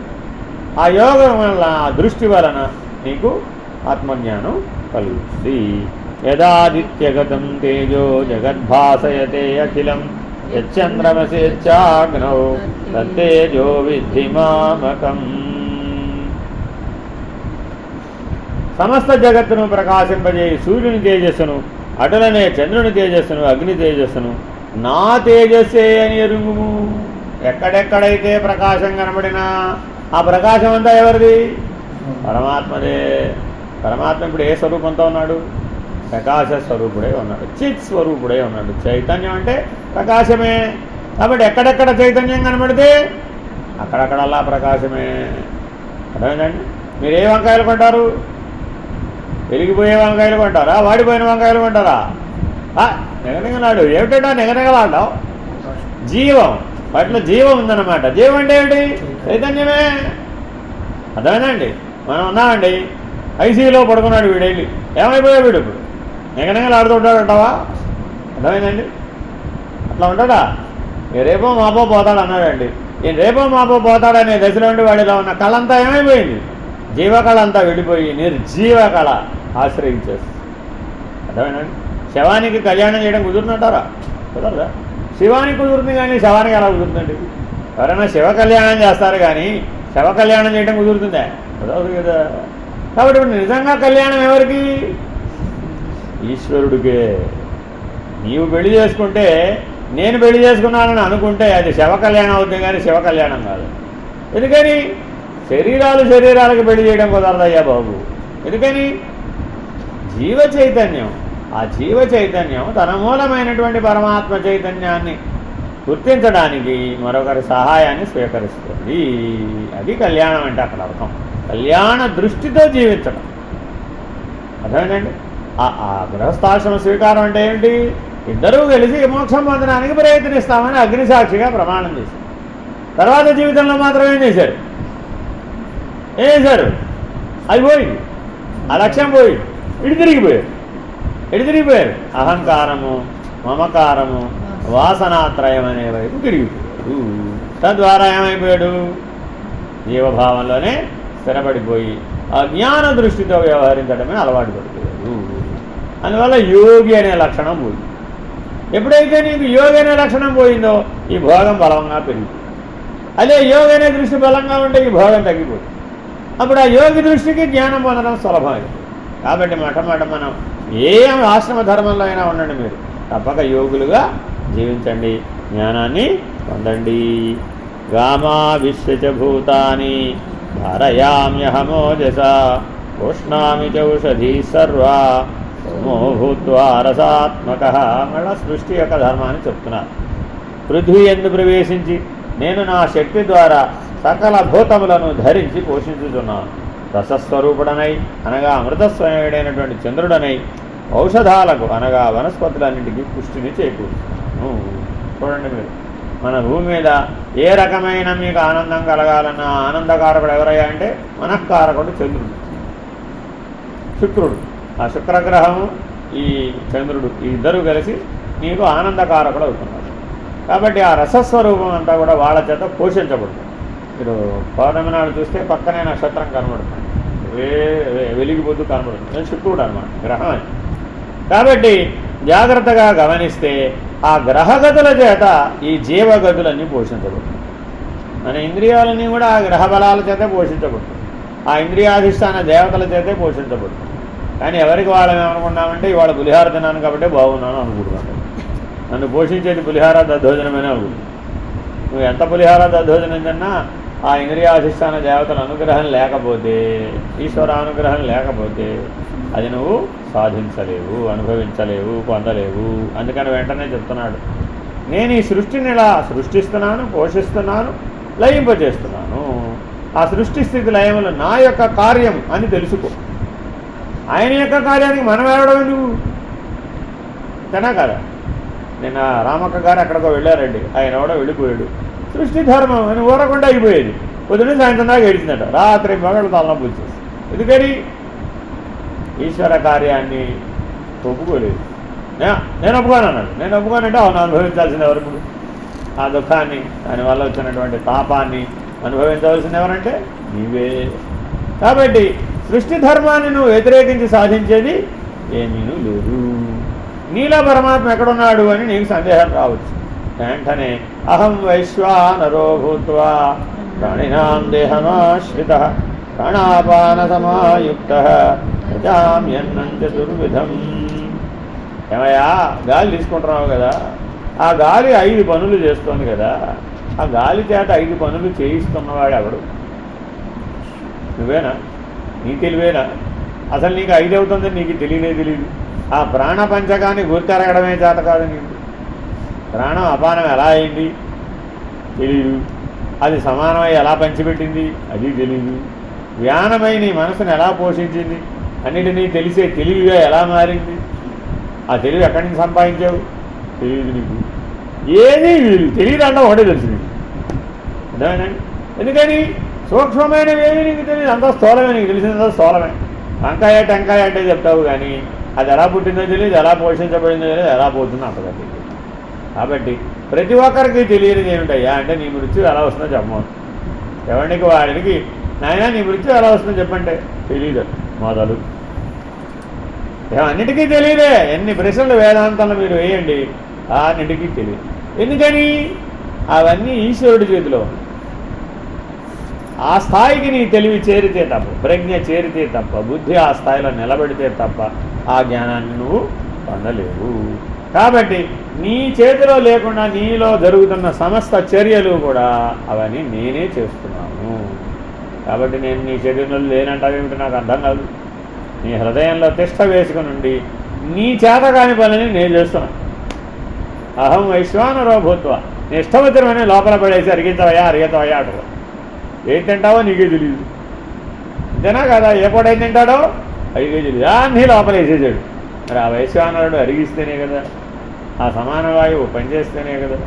కాబట్టి నీలో ఎవడైతే వైశ్వానర రూపంలో ఉండి ఈ కార్యక్రమం అంతా చేస్తున్నాడో, ప్రాణపంచకాన్ని మన అంతరింద్రియ పంచకాన్ని నడుపుతున్నాడు, నీలో రక్త ప్రవాహం ఎలా జరుగుతుంది నీకేం తెలియదు. బీపీ పెరిగిందో తెలియదు, పెరిగిందో తెలియదు. పెరిగిపోతే పడిపోవడం తెలుసు, పెరిగిపోతే ఎగరడం తెలుసు. అంతే తప్ప నీకేమి దాని మీద నీ పట్టు లేదు, నీ తెలివి అంతకంటే పట్టు.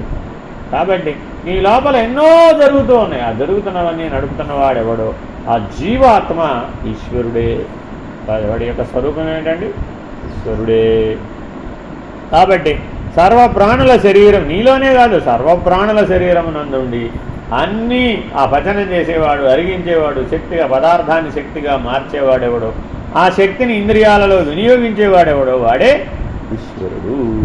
సర్వస్య చాహం హృది సన్నివిష్టో తస్మృతిర్జ్ఞానమపోహనంచ వేదైశ్చ సర్వైరహమేవ వేద్యో వేదాంతకృద్వేద విదేవ చాహం.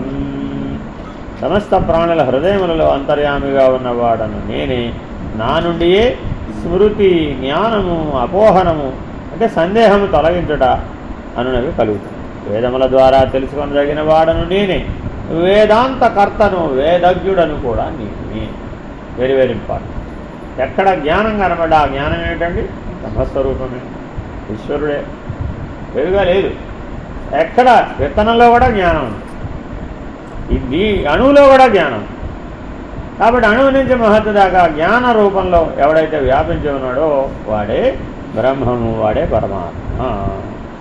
ద్వావిమౌ పురుషౌ లోకే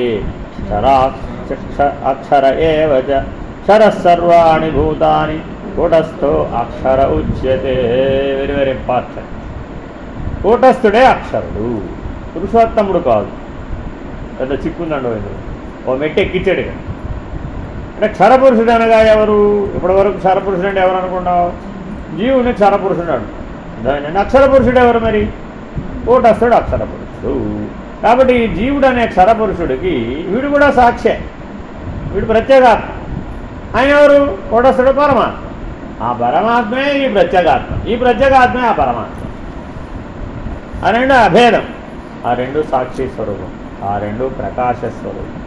సచ్చైతన్య ప్రకాశ ఆనంద లక్షణ జ్ఞాన ఆనంద లక్షణాలతో 5 లక్షణాల దృష్ట్యా ఈ ప్రత్యేగాత్మ పరమాత్మ ఒక్కడే. ఆయనకి 5 లక్షణాలే ఉన్నాయి. ఏమిటవి? సచ్చైతన్య జ్ఞాన ప్రకాశ ఆనంద లక్షణాలే. ఈ ప్రత్యేగాత్మకి ఏమున్నాయి? ఆ 5 లక్షణాలే ఉన్నాయి. కాబట్టి కేవలం ఆ 5 లక్షణాలతోనే ఎవరైతే నిలకడగా ఉంటారో, స్థిరంగా ఉంటారో, వాడికి ఏం తోచిందంటే, ఇప్పుడు ఏ జ్ఞానంతో వచ్చిందట? ప్రత్యక్ పరమాత్మలు అభిన్నము, క్షరాక్షరులు వేరుగా లేవు. ఆ అక్షరుడే ఈ క్షరుడు, ఈ క్షరుడే ఆ అక్షరుడు. నీకు అర్థం కావడం కోసమని శాస్త్రం విడగొట్టి చెప్పిందే తప్ప వాస్తవానికి వీళ్ళు వేరువేరుగా లేరు, ఒకే లక్షణాలతో ఉన్నారు. నీవు అక్షర స్వరూపుడివే, నీ స్వరూపం అక్షరుడే. కానీ నువ్వేమైపోయావు? అహంకార మమకార వాసనాత్రయం వైపు తిరిగిపోబట్టి నేను క్షరుడనని భావిస్తాను, నేను నశించిపోయేవాడనని భావిస్తాను, నేను అశాశ్వతుడనని భావిస్తాను, నేను బంధితుడనని భావిస్తాను, నేను బాధితుడనని బాధపడుతాను. 4 లక్షణాలు వచ్చినాయి. కాబట్టి చాలా జాగ్రత్తగా వీటిని విడిపించుకొని కూటస్థో అక్షర ఉచ్యతే. ఇటు తిరిగితే జీవుడు, అడి తిరిగితే అక్షరుడు. అహంకార మమకార వాసనాత్రయంతో కూడుకొని ఉన్నవాడెవడో వాడు జీవుడు. అహంకార మమకార వాసనాత్రయం లేకపోతే వాడు దేవుడు. అంతే. ఆ నేనే నిన్న కూడా చెప్పా, నేననే స్థానాన్ని 3 స్థానాలు ఉన్నాయి. ఏమిటది? క్షరపురుషుడు, అక్షరపురుషుడు, పురుషోత్తముడు. 3 చోట్ల నేనే. అర్థమైందండి? కానీ ఏ నేనుతో ఉన్నాం మనం ఇప్పుడు? నీ నేనుకి నిర్ణయం ఎక్కడ? నేనెవరైనా ప్రశ్నకి సమాధానం ఏమని చెప్తున్నావు? అహంకార మమకార వాసనాత్రయాలు పనిచేస్తున్నాయండి. అప్పుడేమన్నావు? నేను జీవుడినే అన్నావు. ఈ 3 అధిగమించేసావండి. అప్పుడేమన్నావు? నేను కూటస్థుడినే, నేను పరమాత్మే, నేను ఈశ్వరుడినే. కాబట్టి నేను ఈశ్వరుడిని అనేవాడు ఎలా ఉండాలంటే ఇప్పుడు ఇవి లేకుండా ఉండాలి, అధిగమించిన వాడవే. అది గుణాలుంటేనేగా జీవుడివి. గుణాతీతుడైన వాడు ఈశ్వరుడు. ముందు గుణాలను గుర్తించాలి. గుణ వ్యవహారాన్ని తెలుసుకోవాలంటే గుణత్రయ విభాగ యోగం బాగా చదవాలి. చదివి ఆ గుణాలను 3 గుణాల యొక్క వ్యవహారాన్ని అంతా గుర్తించాలి. గుర్తించి అతీతమైన లక్షణంతో సాక్షిగా ఉండాలి. ఆ వ్యవహారంలోకి నువ్వు ప్రవేశించకుండా ఉండాలి, కలిసిపోకుండా ఉండాలి. సత్వగుణం వచ్చినప్పుడు సత్వగుణ వ్యవహారంలో కలిసిపోయావు, రజోగుణం వచ్చినప్పుడు రజోగుణ వ్యవహారంలో కలిసిపోయావు, తమోగుణం వచ్చినప్పుడు తమోగుణ వ్యవహారంలో కలిసిపోయావు. ఎప్పటికప్పుడు ఆ గుణ వ్యవహారంతో కలిసిపోతున్నావు. కారణం ఏమిటి? గుణం అనేది కారణం, వ్యవహారం కార్యం. కారణమనే బీజం నుంచి కార్యమనే గొడవంతా ఉత్పన్నమవుతుంది. కాబట్టి దీన్ని ఎక్కడ నివర్తించాలి? బీజస్థితిలోనే నివర్తించాలి, గుణస్థితిలోనే నివర్తించాలి.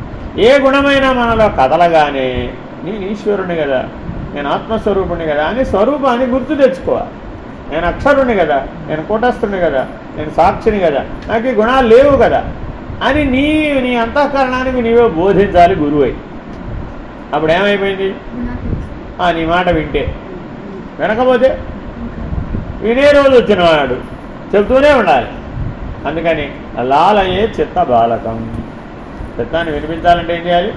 నీ పిల్లాడిని ఎట్లా అయితే వినిపించేట్టు చేసుకున్నావో నీ మనసులో కూడా ఓ పిల్లాడు ఉన్నాడు, వాడెవడో చిత్త వృత్తి. ఆ చిత్త వృత్తి నీ మాట వినేట్టు చేసుకో. నువ్వు కోపడతావో పడతావో అన్నమే పెడతావో ఉపవాసాలే పస్తులే పెడతావు, నువ్వు ఏదైనా చేసుకో, ఉపాసనలే చేస్తావో ఉపవాసాలే ఉంటావు. కానీ ఎవరు వినాలి? నీ మాట నీ చిత్తవృత్తి వినాలి. విన్నట్టయితే అప్పుడు నువ్వు దాంట్లోంచి బయటపడగలుగుతావు. ఉత్తమ పురుషస్త్వన్య పరమే పరమాత్మేత్యుదాహృత యో లోకత్రయమావిశ్య విభత్యవ్యయ ఈశ్వర. ఇవి పై ఇద్దరి కంటే ఉత్తముడైన పురుషుడు వేరేవాడు ఒకడున్నాడు. అర్థమైందండి? ఈ ప్రత్యేగాత్మ ఆ కూటస్థుడి కంటే పరమైనటువంటి వాడు, పరబ్రహ్మం అనేవాడు ఒకడున్నాడు. వాడు ఉత్తమ పురుషుడు పరమాత్మ. అతడు ముల్లోకముల యందు నువ్వు ప్రవేశించి అందరినీ భరించి పోషించుతున్నాడు. అతడే నాశరహితుడైన పరమేశ్వరుడు. అర్థమైందండి? ఈశ్వరుడు దాకా చెప్తే కూటస్థుడు, పరమేశ్వరుడు దాకా చెప్తే ఆయన పరబ్రహ్మమే అయి ఉన్నాడు. అంతటా వ్యాపించి ఉన్నాడు. దేనిని పుట్టించకుండా ఉన్నాడు, దేనిని అంటకుండా ఉన్నాడు, నాశరహితుడై ఉన్నాడు. ఆయన పుట్టలేదు కాబట్టి అజుడు అవ్యయుడు, అప్రమేయుడు, అనంతుడు. ఆయనకేంటంటే లక్షణాలు? అజుడు, అప్రమేయుడు, అనంతుడు, అవ్యయుడు. కాబట్టి అటువంటి పురుషోత్తముడి మీద నువ్వు దృష్టి నిలపాలి. ఎక్కడికి వస్తే నిలపగలుగుతావు? అక్షర పురుష స్థితిలో ఉంటే పురుషోత్తముడి మీద నిలపగలుగుతావు. అర్థమైందండి? క్షరపురుషుడి దగ్గర ఉంటే, ఆ ప్రత్యేగాత్మ దగ్గర ఉంటే అక్షరుడు అందడమే కష్టం. అక్షరుడే అందని వాడికి, నిర్ణయం కాని వాడికి పురుషోత్తమ నిర్ణయం కలుగుతుందా? కలగదు కదా. కాబట్టి సాధనలన్నీ దేనికోసం చేస్తున్నాం మనం? అక్షర పురుష నిర్ణయం కోసమని చేస్తాం. అలా సాధనల యొక్క సిద్ధి దశకు చేరుకున్నవాడు అక్షర పురుషుడని నిర్ణయం పొందుతాడు. ఆ జ్ఞానాన్ని పొందినటువంటి వాడు ఆ జ్ఞాన బలంతో నేను పురుషోత్తముడు అనే నిర్ణయాన్ని పొందే ప్రయత్నం చేస్తాను. కాబట్టి ఆ జ్ఞానశక్తి ఒక్కటే అది ఉపయోగపడుతుంది, ఇంకా మిగిలినవి ఉపయోగపడదు. యస్మాత్ క్షరమతీతోహం అక్షరాదపిచోత్తమ అతోస్మి లోకే వేదే చ ప్రథిత పురుషోత్తమ. ఎందుకయ్యా నాకు అక్షరుడి వరకే సరిపోతుంది కదా, నేను ఇక్కడికే అడవలేకపోతున్నాను అంటే ఇంకా పురుషోత్తముడు దాకా చెప్తానంటే బాబు అంటే ఎందుకు ఈ మాట ఇక్కడ చెప్తున్నానని అంటే తర్వాత చెప్పడం కుదరదు. కాబట్టి ఏలనన నశ్వరమగు జడవర్గం అంటే క్షేత్రం, బ్రహ్మాండం అనే క్షేత్రం ఉందండి. దాంట్లో క్షేత్రజ్ఞుడెవరు? ఆ అక్షర పురుషుడే క్షేత్రజ్ఞుడు. ఈ పిండాండం అనే క్షేత్రం ఉందండి, దీనికి క్షేత్రజ్ఞుడెవరు? ప్రత్యేగాత్మే క్షేత్రజ్ఞుడు, జీవుడే క్షేత్రజ్ఞుడు. కాబట్టి ఇక్కడ క్షేత్రజ్ఞుడే, అక్కడ క్షేత్రజ్ఞుడే. కానీ ఈ రెండు ఒకదానికొకటి అవినాభావ సంబంధం కలిగి ఉన్నాయి. మరి అవి కూడా ద్విపుటి. క్షేత్రము క్షేత్రజ్ఞుడు అనేది ఏమిటండి? ద్విపుటి. దాని అవతలకు వెళితే పురుషోత్తం, అదే అవతలకి చూడకుండా యువతలకి చూసావు అప్పుడు త్రిపుటి. క్షేత్రజ్ఞుడు క్షేత్రం వైపు తిరిగాడు, అప్పుడేమైపోయింది? త్రిపుటి అంతా వచ్చేసి. అదే క్షేత్రజ్ఞుడు తనకంటే పరమైన పురుషోత్తముడి వైపు తిరిగాడు, అప్పుడు ఈ ద్విపుడి తెగింది. అదే చెప్తున్నాడు, నాశరహితమైన జీవాత్మ కంటే నువ్వు ఉత్తముడు. అర్థమైనా? జీవాత్మ కంటే పరమాత్మ ఉత్తముడు కదా, సర్వదా అతీతుడు కదా. అటువంటి అక్షర పురుషుడు ఈ జగత్తునందును వేదములందును అతనే పురుషోత్తముడని ప్రసిద్ధికి ఎక్కాడు. ఎప్పుడైతే ఆ అక్షర పురుషుడు తన మూలమైనటువంటి పురుషోత్తముని తెలుసుకున్నాడో ఆ పురుషోత్తమ ప్రాప్తిని పొందాడు. యో మామేవమసమ్మూఢో జానాతి పురుషోత్తమం సర్వవిద్భజతి మాం సర్వభావేన భారత. ఓ అర్జున, జ్ఞాని అయిన వాడు ఈ విధముగా నన్ను తత్వతః పురుషోత్తమునిగా ఎరుగును. అంటే తత్వజ్ఞానం ద్వారానే పురుషోత్తముని తెలుసుకోవడానికి వీలవుతుంది, వ్యవహార జ్ఞానం ద్వారా కుదరదు. వ్యవహారం అంటే ఎక్కడికి ముగిసిపోయింది? అక్షర పురుషుడికి ముగిసిపోయింది. క్షరపురుషుడి దగ్గర మొదలైంది, అక్షర పురుషుడి దగ్గర ముగిసిపోయింది. మళ్ళీ పురుషోత్తముడి దగ్గరికి వెళ్ళి ఏమండి ఆ పురుషోత్తముడు ఏమి చేస్తాడండి? ఏమీ చేయకపోతే ఆయన వల్ల నాకేంటంటే ప్రయోజనం అన్నాడు సుయోధన. పరమాత్మ ఏం చెప్పాడండి? నాకు సహాయం చేయండి, నాకు సహాయం చేయండి. అర్జునుడు దుర్యోధనుడు వెళ్ళారండి. ఆయన ఏం చెప్పాడు? ఆయుధమున్ ధరించ అని నెయ్యముగా ఒక పక్క ఊరకే మాట సాయము చేయువాడ అన్నాడండి. నేను ఊరకే ఉంటానయ్యా బాబు, నా వల్ల నీకేం ప్రయోజనం లేదు, నేను యుద్ధం చేయను, ఆయుధం పట్టను, యుద్ధం చేయను. ఏం చేస్తావయ్యా మరి? ఊరికే ఉంటాను. అడిగితే మా ఏమైనా సలహా చెప్తాను. ఓ నాకు సలహాదారులు అక్కడ బోల్డ్ మంది ఉన్నారు. భీష్మ, ధోరణి, కుటుంబం అందరూ నాకు సలహాలు ఇచ్చేవాళ్ళే. ఇప్పటికి 100 ఏళ్ల నుంచి ఇస్తూనే ఉన్నారు వాళ్ళకి సలహాలు. ఆ సలహాలు ఆచరించలేక తల బొబ్బి కట్టిపోతుంది. ఇంకా మళ్ళా సలహాదారు పెడతారు. రాకొద్దురా బాబు నీ సలహా అని దుర్యోధను మనసులో అనుకున్నాను. నాకు పరమాత్మ సలహాదా, నాకేమైనా 3 ఉన్నారు అక్కడ నాకు సలహాదారు. నాకు యుద్ధం చేసేవాడు కావాలి ఇప్పుడు అర్జెంట్, నన్ను గెలిపించేవాడు కావాలి, పనిచేసేవాడు కావాలి అని నాకు ఊరికే వడ్డీ సలహాలు ఇస్తే ఎవరికి కావాలి కదా అని అనుకున్నట్ట. ఎందుకని అభిమానధనుడు క్షరపురుషుడు. బాగానండి. దుర్యోధనుడు ఎవరికి రిప్రజెంటేటివ్? మనందరికీ రిప్రజెంటేటివ్, క్షరపురుషుడికి రిప్రజెంటేటివ్. దేహాభిమానం బలంగా ఉన్నవాడు, త్రిగుణాల యొక్క అభిమానం బలంగా ఉన్నవాడు, జీవుడు అనే అహంకారం బలంగా ఉన్నటువంటి వాడు ఎవడే అంటే ఆ సుయోధనుడే. అక్షర పురుషుడికి ప్రతీక ఎవరు ఇప్పుడు? అర్జునుడు. అర్థమేనండి. ఈయనేమన్నాడు? నాకయ్యే నువ్వు యుద్ధం చేయొద్దు బాబు, ఆయుధం పట్టద్దు బాబు, కేవలం నాతో పాటు యుద్ధంలో నాతో పాటు నా రథం మీద ఉండి నాకు సలహాలు చెప్తే చాలుగా. నిజానికి రథ సారథ్యం చెయ్యమని అర్జునుడు అడగలేదండి ఆ సందర్భంలో. కేవలం ఏమన్నాడు? నేను యుద్ధం చేస్తాను, నాతో పాటు రథంలో నువ్వు ఉంటే చాలు, అప్పుడప్పుడు సలహాలు ఇస్తే చాలు, అంతే, నాకు అంతకుమించి అవసరం లేదు. నా రథమందు అంటే అర్థం ఏంటంటే నా హృదయమందు. దేహం అనేది రథం. అక్షర పురుషుడు ఎవరు? రథికుడు. వాడి హృదయంలో ఎవరు ఉండాలి ఇప్పుడు? పురుషోత్తముడైన పరమాత్మ. అది అక్కడ ఉద్దేశం. రథంలో అంటే మనం మళ్ళీ మహాభారత యుద్ధంలోకి వెళ్ళిపోకూడదు. అర్థమైందండి. కాబట్టి ఆయన ఏమన్నాడు వెంటనే? డోంట్ వరీ, నిన్ను నేను నడిపిస్తాను అన్నాడు. పరమాత్మ ఏం ఆశీర్వచనం ఇచ్చాడండి? నీ రథంలో ఉండమన్నావు కదా, డోంట్ వరీ, అభయం ఇస్తున్నాను నేను, నిన్ను నేను నడిపిస్తాను, ఇక్కడి నుంచి నా సారథ్యంలో నువ్వు పనిచేస్తావు. అప్పుడేమైపోయాడు? ఇప్పుడు పరమాత్మ చేతిలో పనిముట్టు అయిపోయాడు. అక్షర పురుషుడు ఏమైపోయాడు? ఇప్పుడు పురుషోత్తముడి చేతిలో పనిముట్టు అయ్యేటప్పటికి ఈ దిగువకు తిరిగి చూసే గొడవంతా ఎగిరిపోయి అటువైపు తిరిగి చూశాడు. అటువైపు ఎవరో పరమాత్మే ఉన్నాడు, పరబ్రహ్మమే ఉన్నాడు, ఆ పురుషోత్తముడే ఉన్నాడు. అంతటా ఆ పురుషోత్తముడినే దర్శించాడు. ఏమైపోయేటప్పటికి అప్పుడు యుద్ధం చూడలేదు ఆయన. యుద్ధం స్థానంలో ఎవరు కనపడ్డారు? పురుషోత్తముడే. అంతటా పరమాత్మని దర్శించేటటువంటి స్థాయికి ఎదిగాడు. ఎప్పుడైతే నీ హృదయంలో పరమాత్మని ప్రతిష్ఠించుకునే అవకాశం ఇచ్చి ఆయన అక్కడే నిలుపుకున్నావో అంతటా నీకు ఎవరు కనపడారయ్యా? ఆ పరమాత్మే, ఆ పురుషోత్తముడే. కాబట్టి పురుషోత్తమ ప్రాప్తి అంటే అర్థం ఏమిటి? సదా హృదయంలో పరమాత్మనే నిలుపుకొని అంతటా పరమాత్మనే దర్శించినట్లయితే నీకు ఆ పురుషోత్తమ ప్రాప్తి కలుగుతుంది. రాదుగా, ఇంట్యూషన్ రాదు, నీ హృదయం తెలియదుగా. మరి నీకు అప్పుడు క్షరపురుషుడికి హృదయం తెలియదు. అందుకే అందరికీ ఏం చెప్తున్నావు? అమ్మ ధ్యానమో ప్రాణాయామమో యోగమో భక్తో శరణాగతో ఏదో ఒకటి చేయండి అమ్మా, నీ హృదయ స్థానం తెలుసుకోవమ్మా, ప్రాణ మనస్సులు పుట్టే స్థానం తెలుసుకోమ్మా. అది తెలియకపోతే ఎంతకాలం అయినా ఏం ప్రయోజనం లేదమ్మా. నువ్వు 3 గంటలే కూర్చుంటావో 33 గంటలే కూర్చుంటావో ఏదో ఒకటి చేయి. కాబట్టి నీకేం తెలియాలి? నీ హృదయ స్థానం తెలియాలి. అక్కడ ఎవరిని పెట్టాలి? పురుషోత్తముడిని పెట్టాలి. ఆ పురుషోత్తముడు అక్కడ ఉన్నాడు. అందుకని పరమాత్మ నీ స్థానం ఎక్కడ అంటే చెప్పాడు? తిష్టామి, కదలకుండా కూర్చొని ఉన్నట్టు అంతే. అర్థమైందండి. భక్తుల హృదయాలలో మరి అప్పుడు మరి అక్కడ ఉన్నానంటే మరి మనం ఇప్పుడు వెతకాలి. ఎక్కడ వెతకాలి? ఇప్పుడు ముందు ఆయన యొక్క నిలయమైనటువంటి హృదయాన్ని వెతకాలి. ఆ హృదయంలో పరమాత్మ యొక్క ప్రకాశాన్ని దర్శించాలి. ఆ ప్రకాశమే నేనని ఉండాలి. ముందు దర్శనం అయితేనే తర్వాత లయం అయ్యేది. అది సరిపోదు. నిద్ర లాంటిది అది కూడా. అది కూడా ఎటువంటిదండి అంటే రోజు నిద్రలో ఏమైపోతున్నావు? ఎక్కడ కలిసిపోతున్నావు? ఆ హృదయ స్థానంలోనే. నీకు ఆ నిద్ర అనే అవస్థ ఎక్కడ కలుగుతుంది అంటే ఆ హృదయ స్థానంలోనే కలుగుతుంది. కానీ తెలివి లేదు. ఎప్పుడైతే తెలివి లేదో రోజు నిద్రావస్థలో ఆ హృదయ స్థానానికి వెళ్ళినప్పటికీ పరమాత్మ దర్శనాన్ని మనం పొందలేకపోతాం. కాబట్టి సాధనతో ఎప్పుడైతే లోపలికి వెళ్ళావో సమధి, సమమైనటువంటి ధీశక్తి ఎప్పుడైతే కలిగి ఉన్నావో ఆ ధీశక్తి యొక్క బలం చేత, బుద్ధి బలం చేత అతీంద్రియమైన పరమాత్మ యొక్క దర్శనాన్ని సమాధినిష్టలో పొందుతున్నావు. కాబట్టి తప్పక సమాధినిష్ట పొందినవాడు అయితే నిద్రా సమాధి స్థితి, నీ నిద్ర కూడా సమాధిగా మారిపోతుంది. తెలివి ఉన్నట్లయితే అప్పుడు నీకు ఆ హృదయ స్థానంలో పరమాత్మని దర్శిస్తావు. దర్శించిన తర్వాత నీకు అభేద దృష్టి కలుగుతుంది.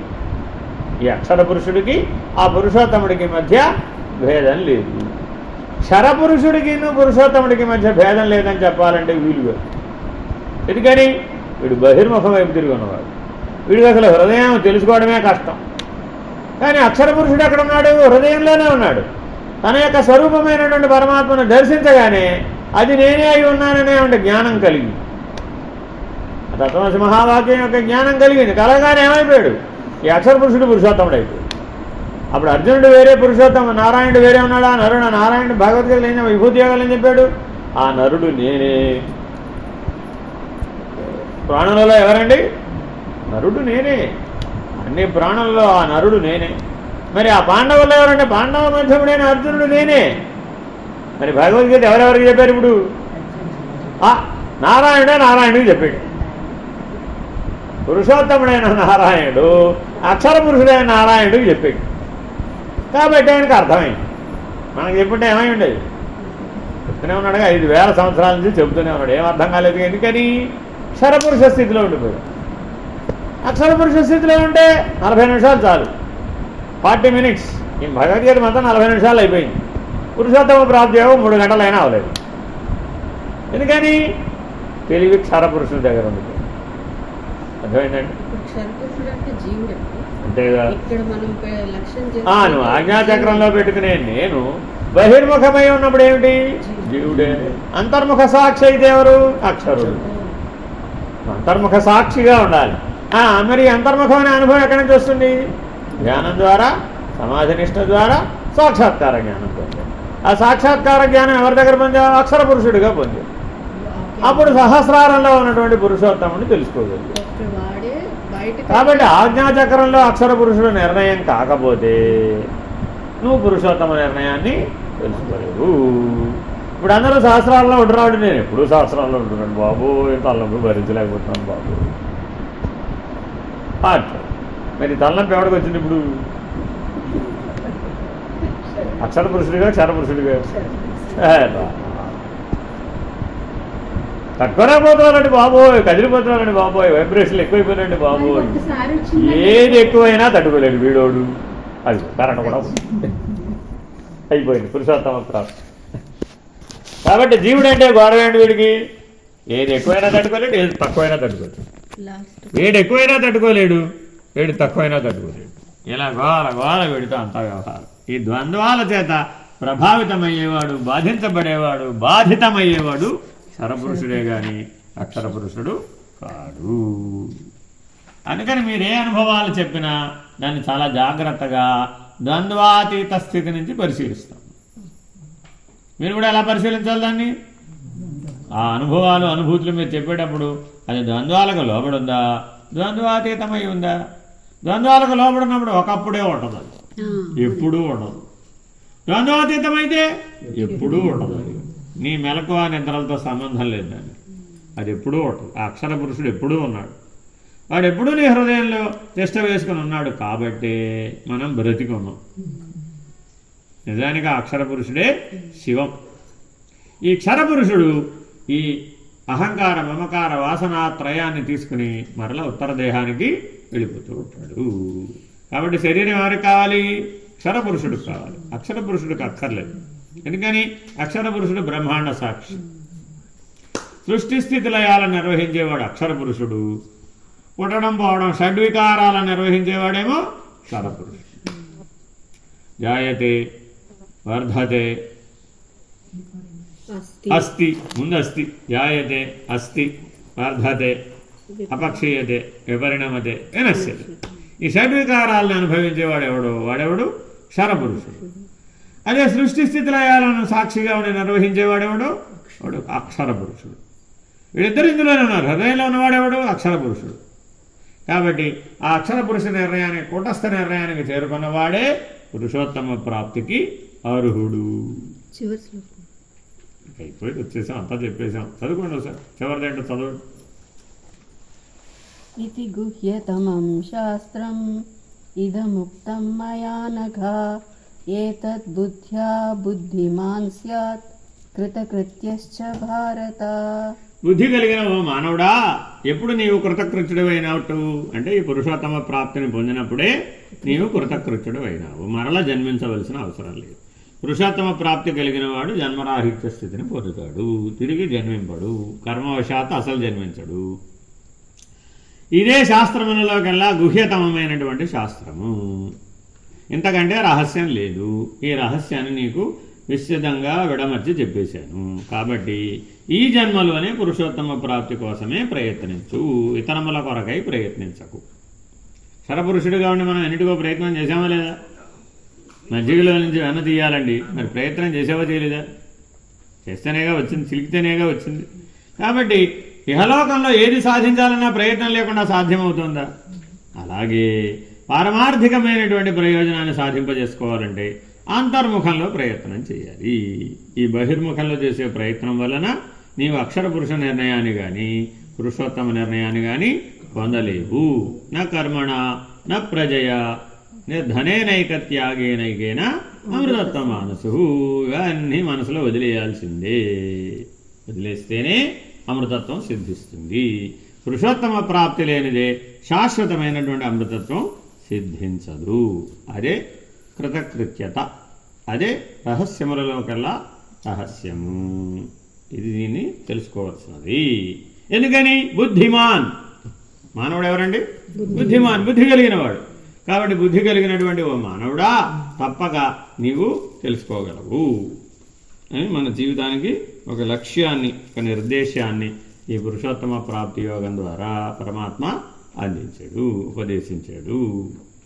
కాబట్టి ఎవరైతే భగవద్గీత చదువుతారో వాళ్ళందరూ కూడా ఈ పురుషోత్తమ ప్రాప్తి కొరకే ప్రయత్నం చేస్తారు. సర్వప్రయత్నేన లభ్యతే, ఒక్క ప్రయత్నం చేత లభిస్తుందని చెప్పలేదు, సర్వప్రయత్నేన లభతే అంటాడు. అందుకని నీ జీవితంలో నీకున్న సకల శక్తులను కూడగట్టి ప్రయత్నం చేయాలి. అదేదో యాథాలాపంగా వచ్చేస్తుందిలేండి, గాలి వాడడానికి వచ్చేస్తుందిలేండి, లాటరీ తగులుతుందిలేండి అంటే అట్లా తాగలదట. కాబట్టి సర్వశక్తులను ఒడ్డైనా సరే నువ్వు దీన్ని సాధించవలసిందే. సాధనాత్ సాధ్యతే సర్వం. ఎక్కడి వరకు? అక్షర పురుష స్థితి వరకు. తర్వాత ఉండాలి, ఊరకుండాలి. అక్షర పురుష స్థితిని పురుషోత్తమ స్థితికి చేరాలంటే ఒకటే మార్గం, ఏమిటది? ఊరకుండాలి. వచ్చిన చోటుకే తిరిగి వెళ్ళాలి. పునరావృత్తి రహిత శాశ్వత నిత్య నివాస స్థానానికి చేరుకోవాలి. హరి ఓం. శ్రీ గురుభ్యో నమః. హరి ఓం.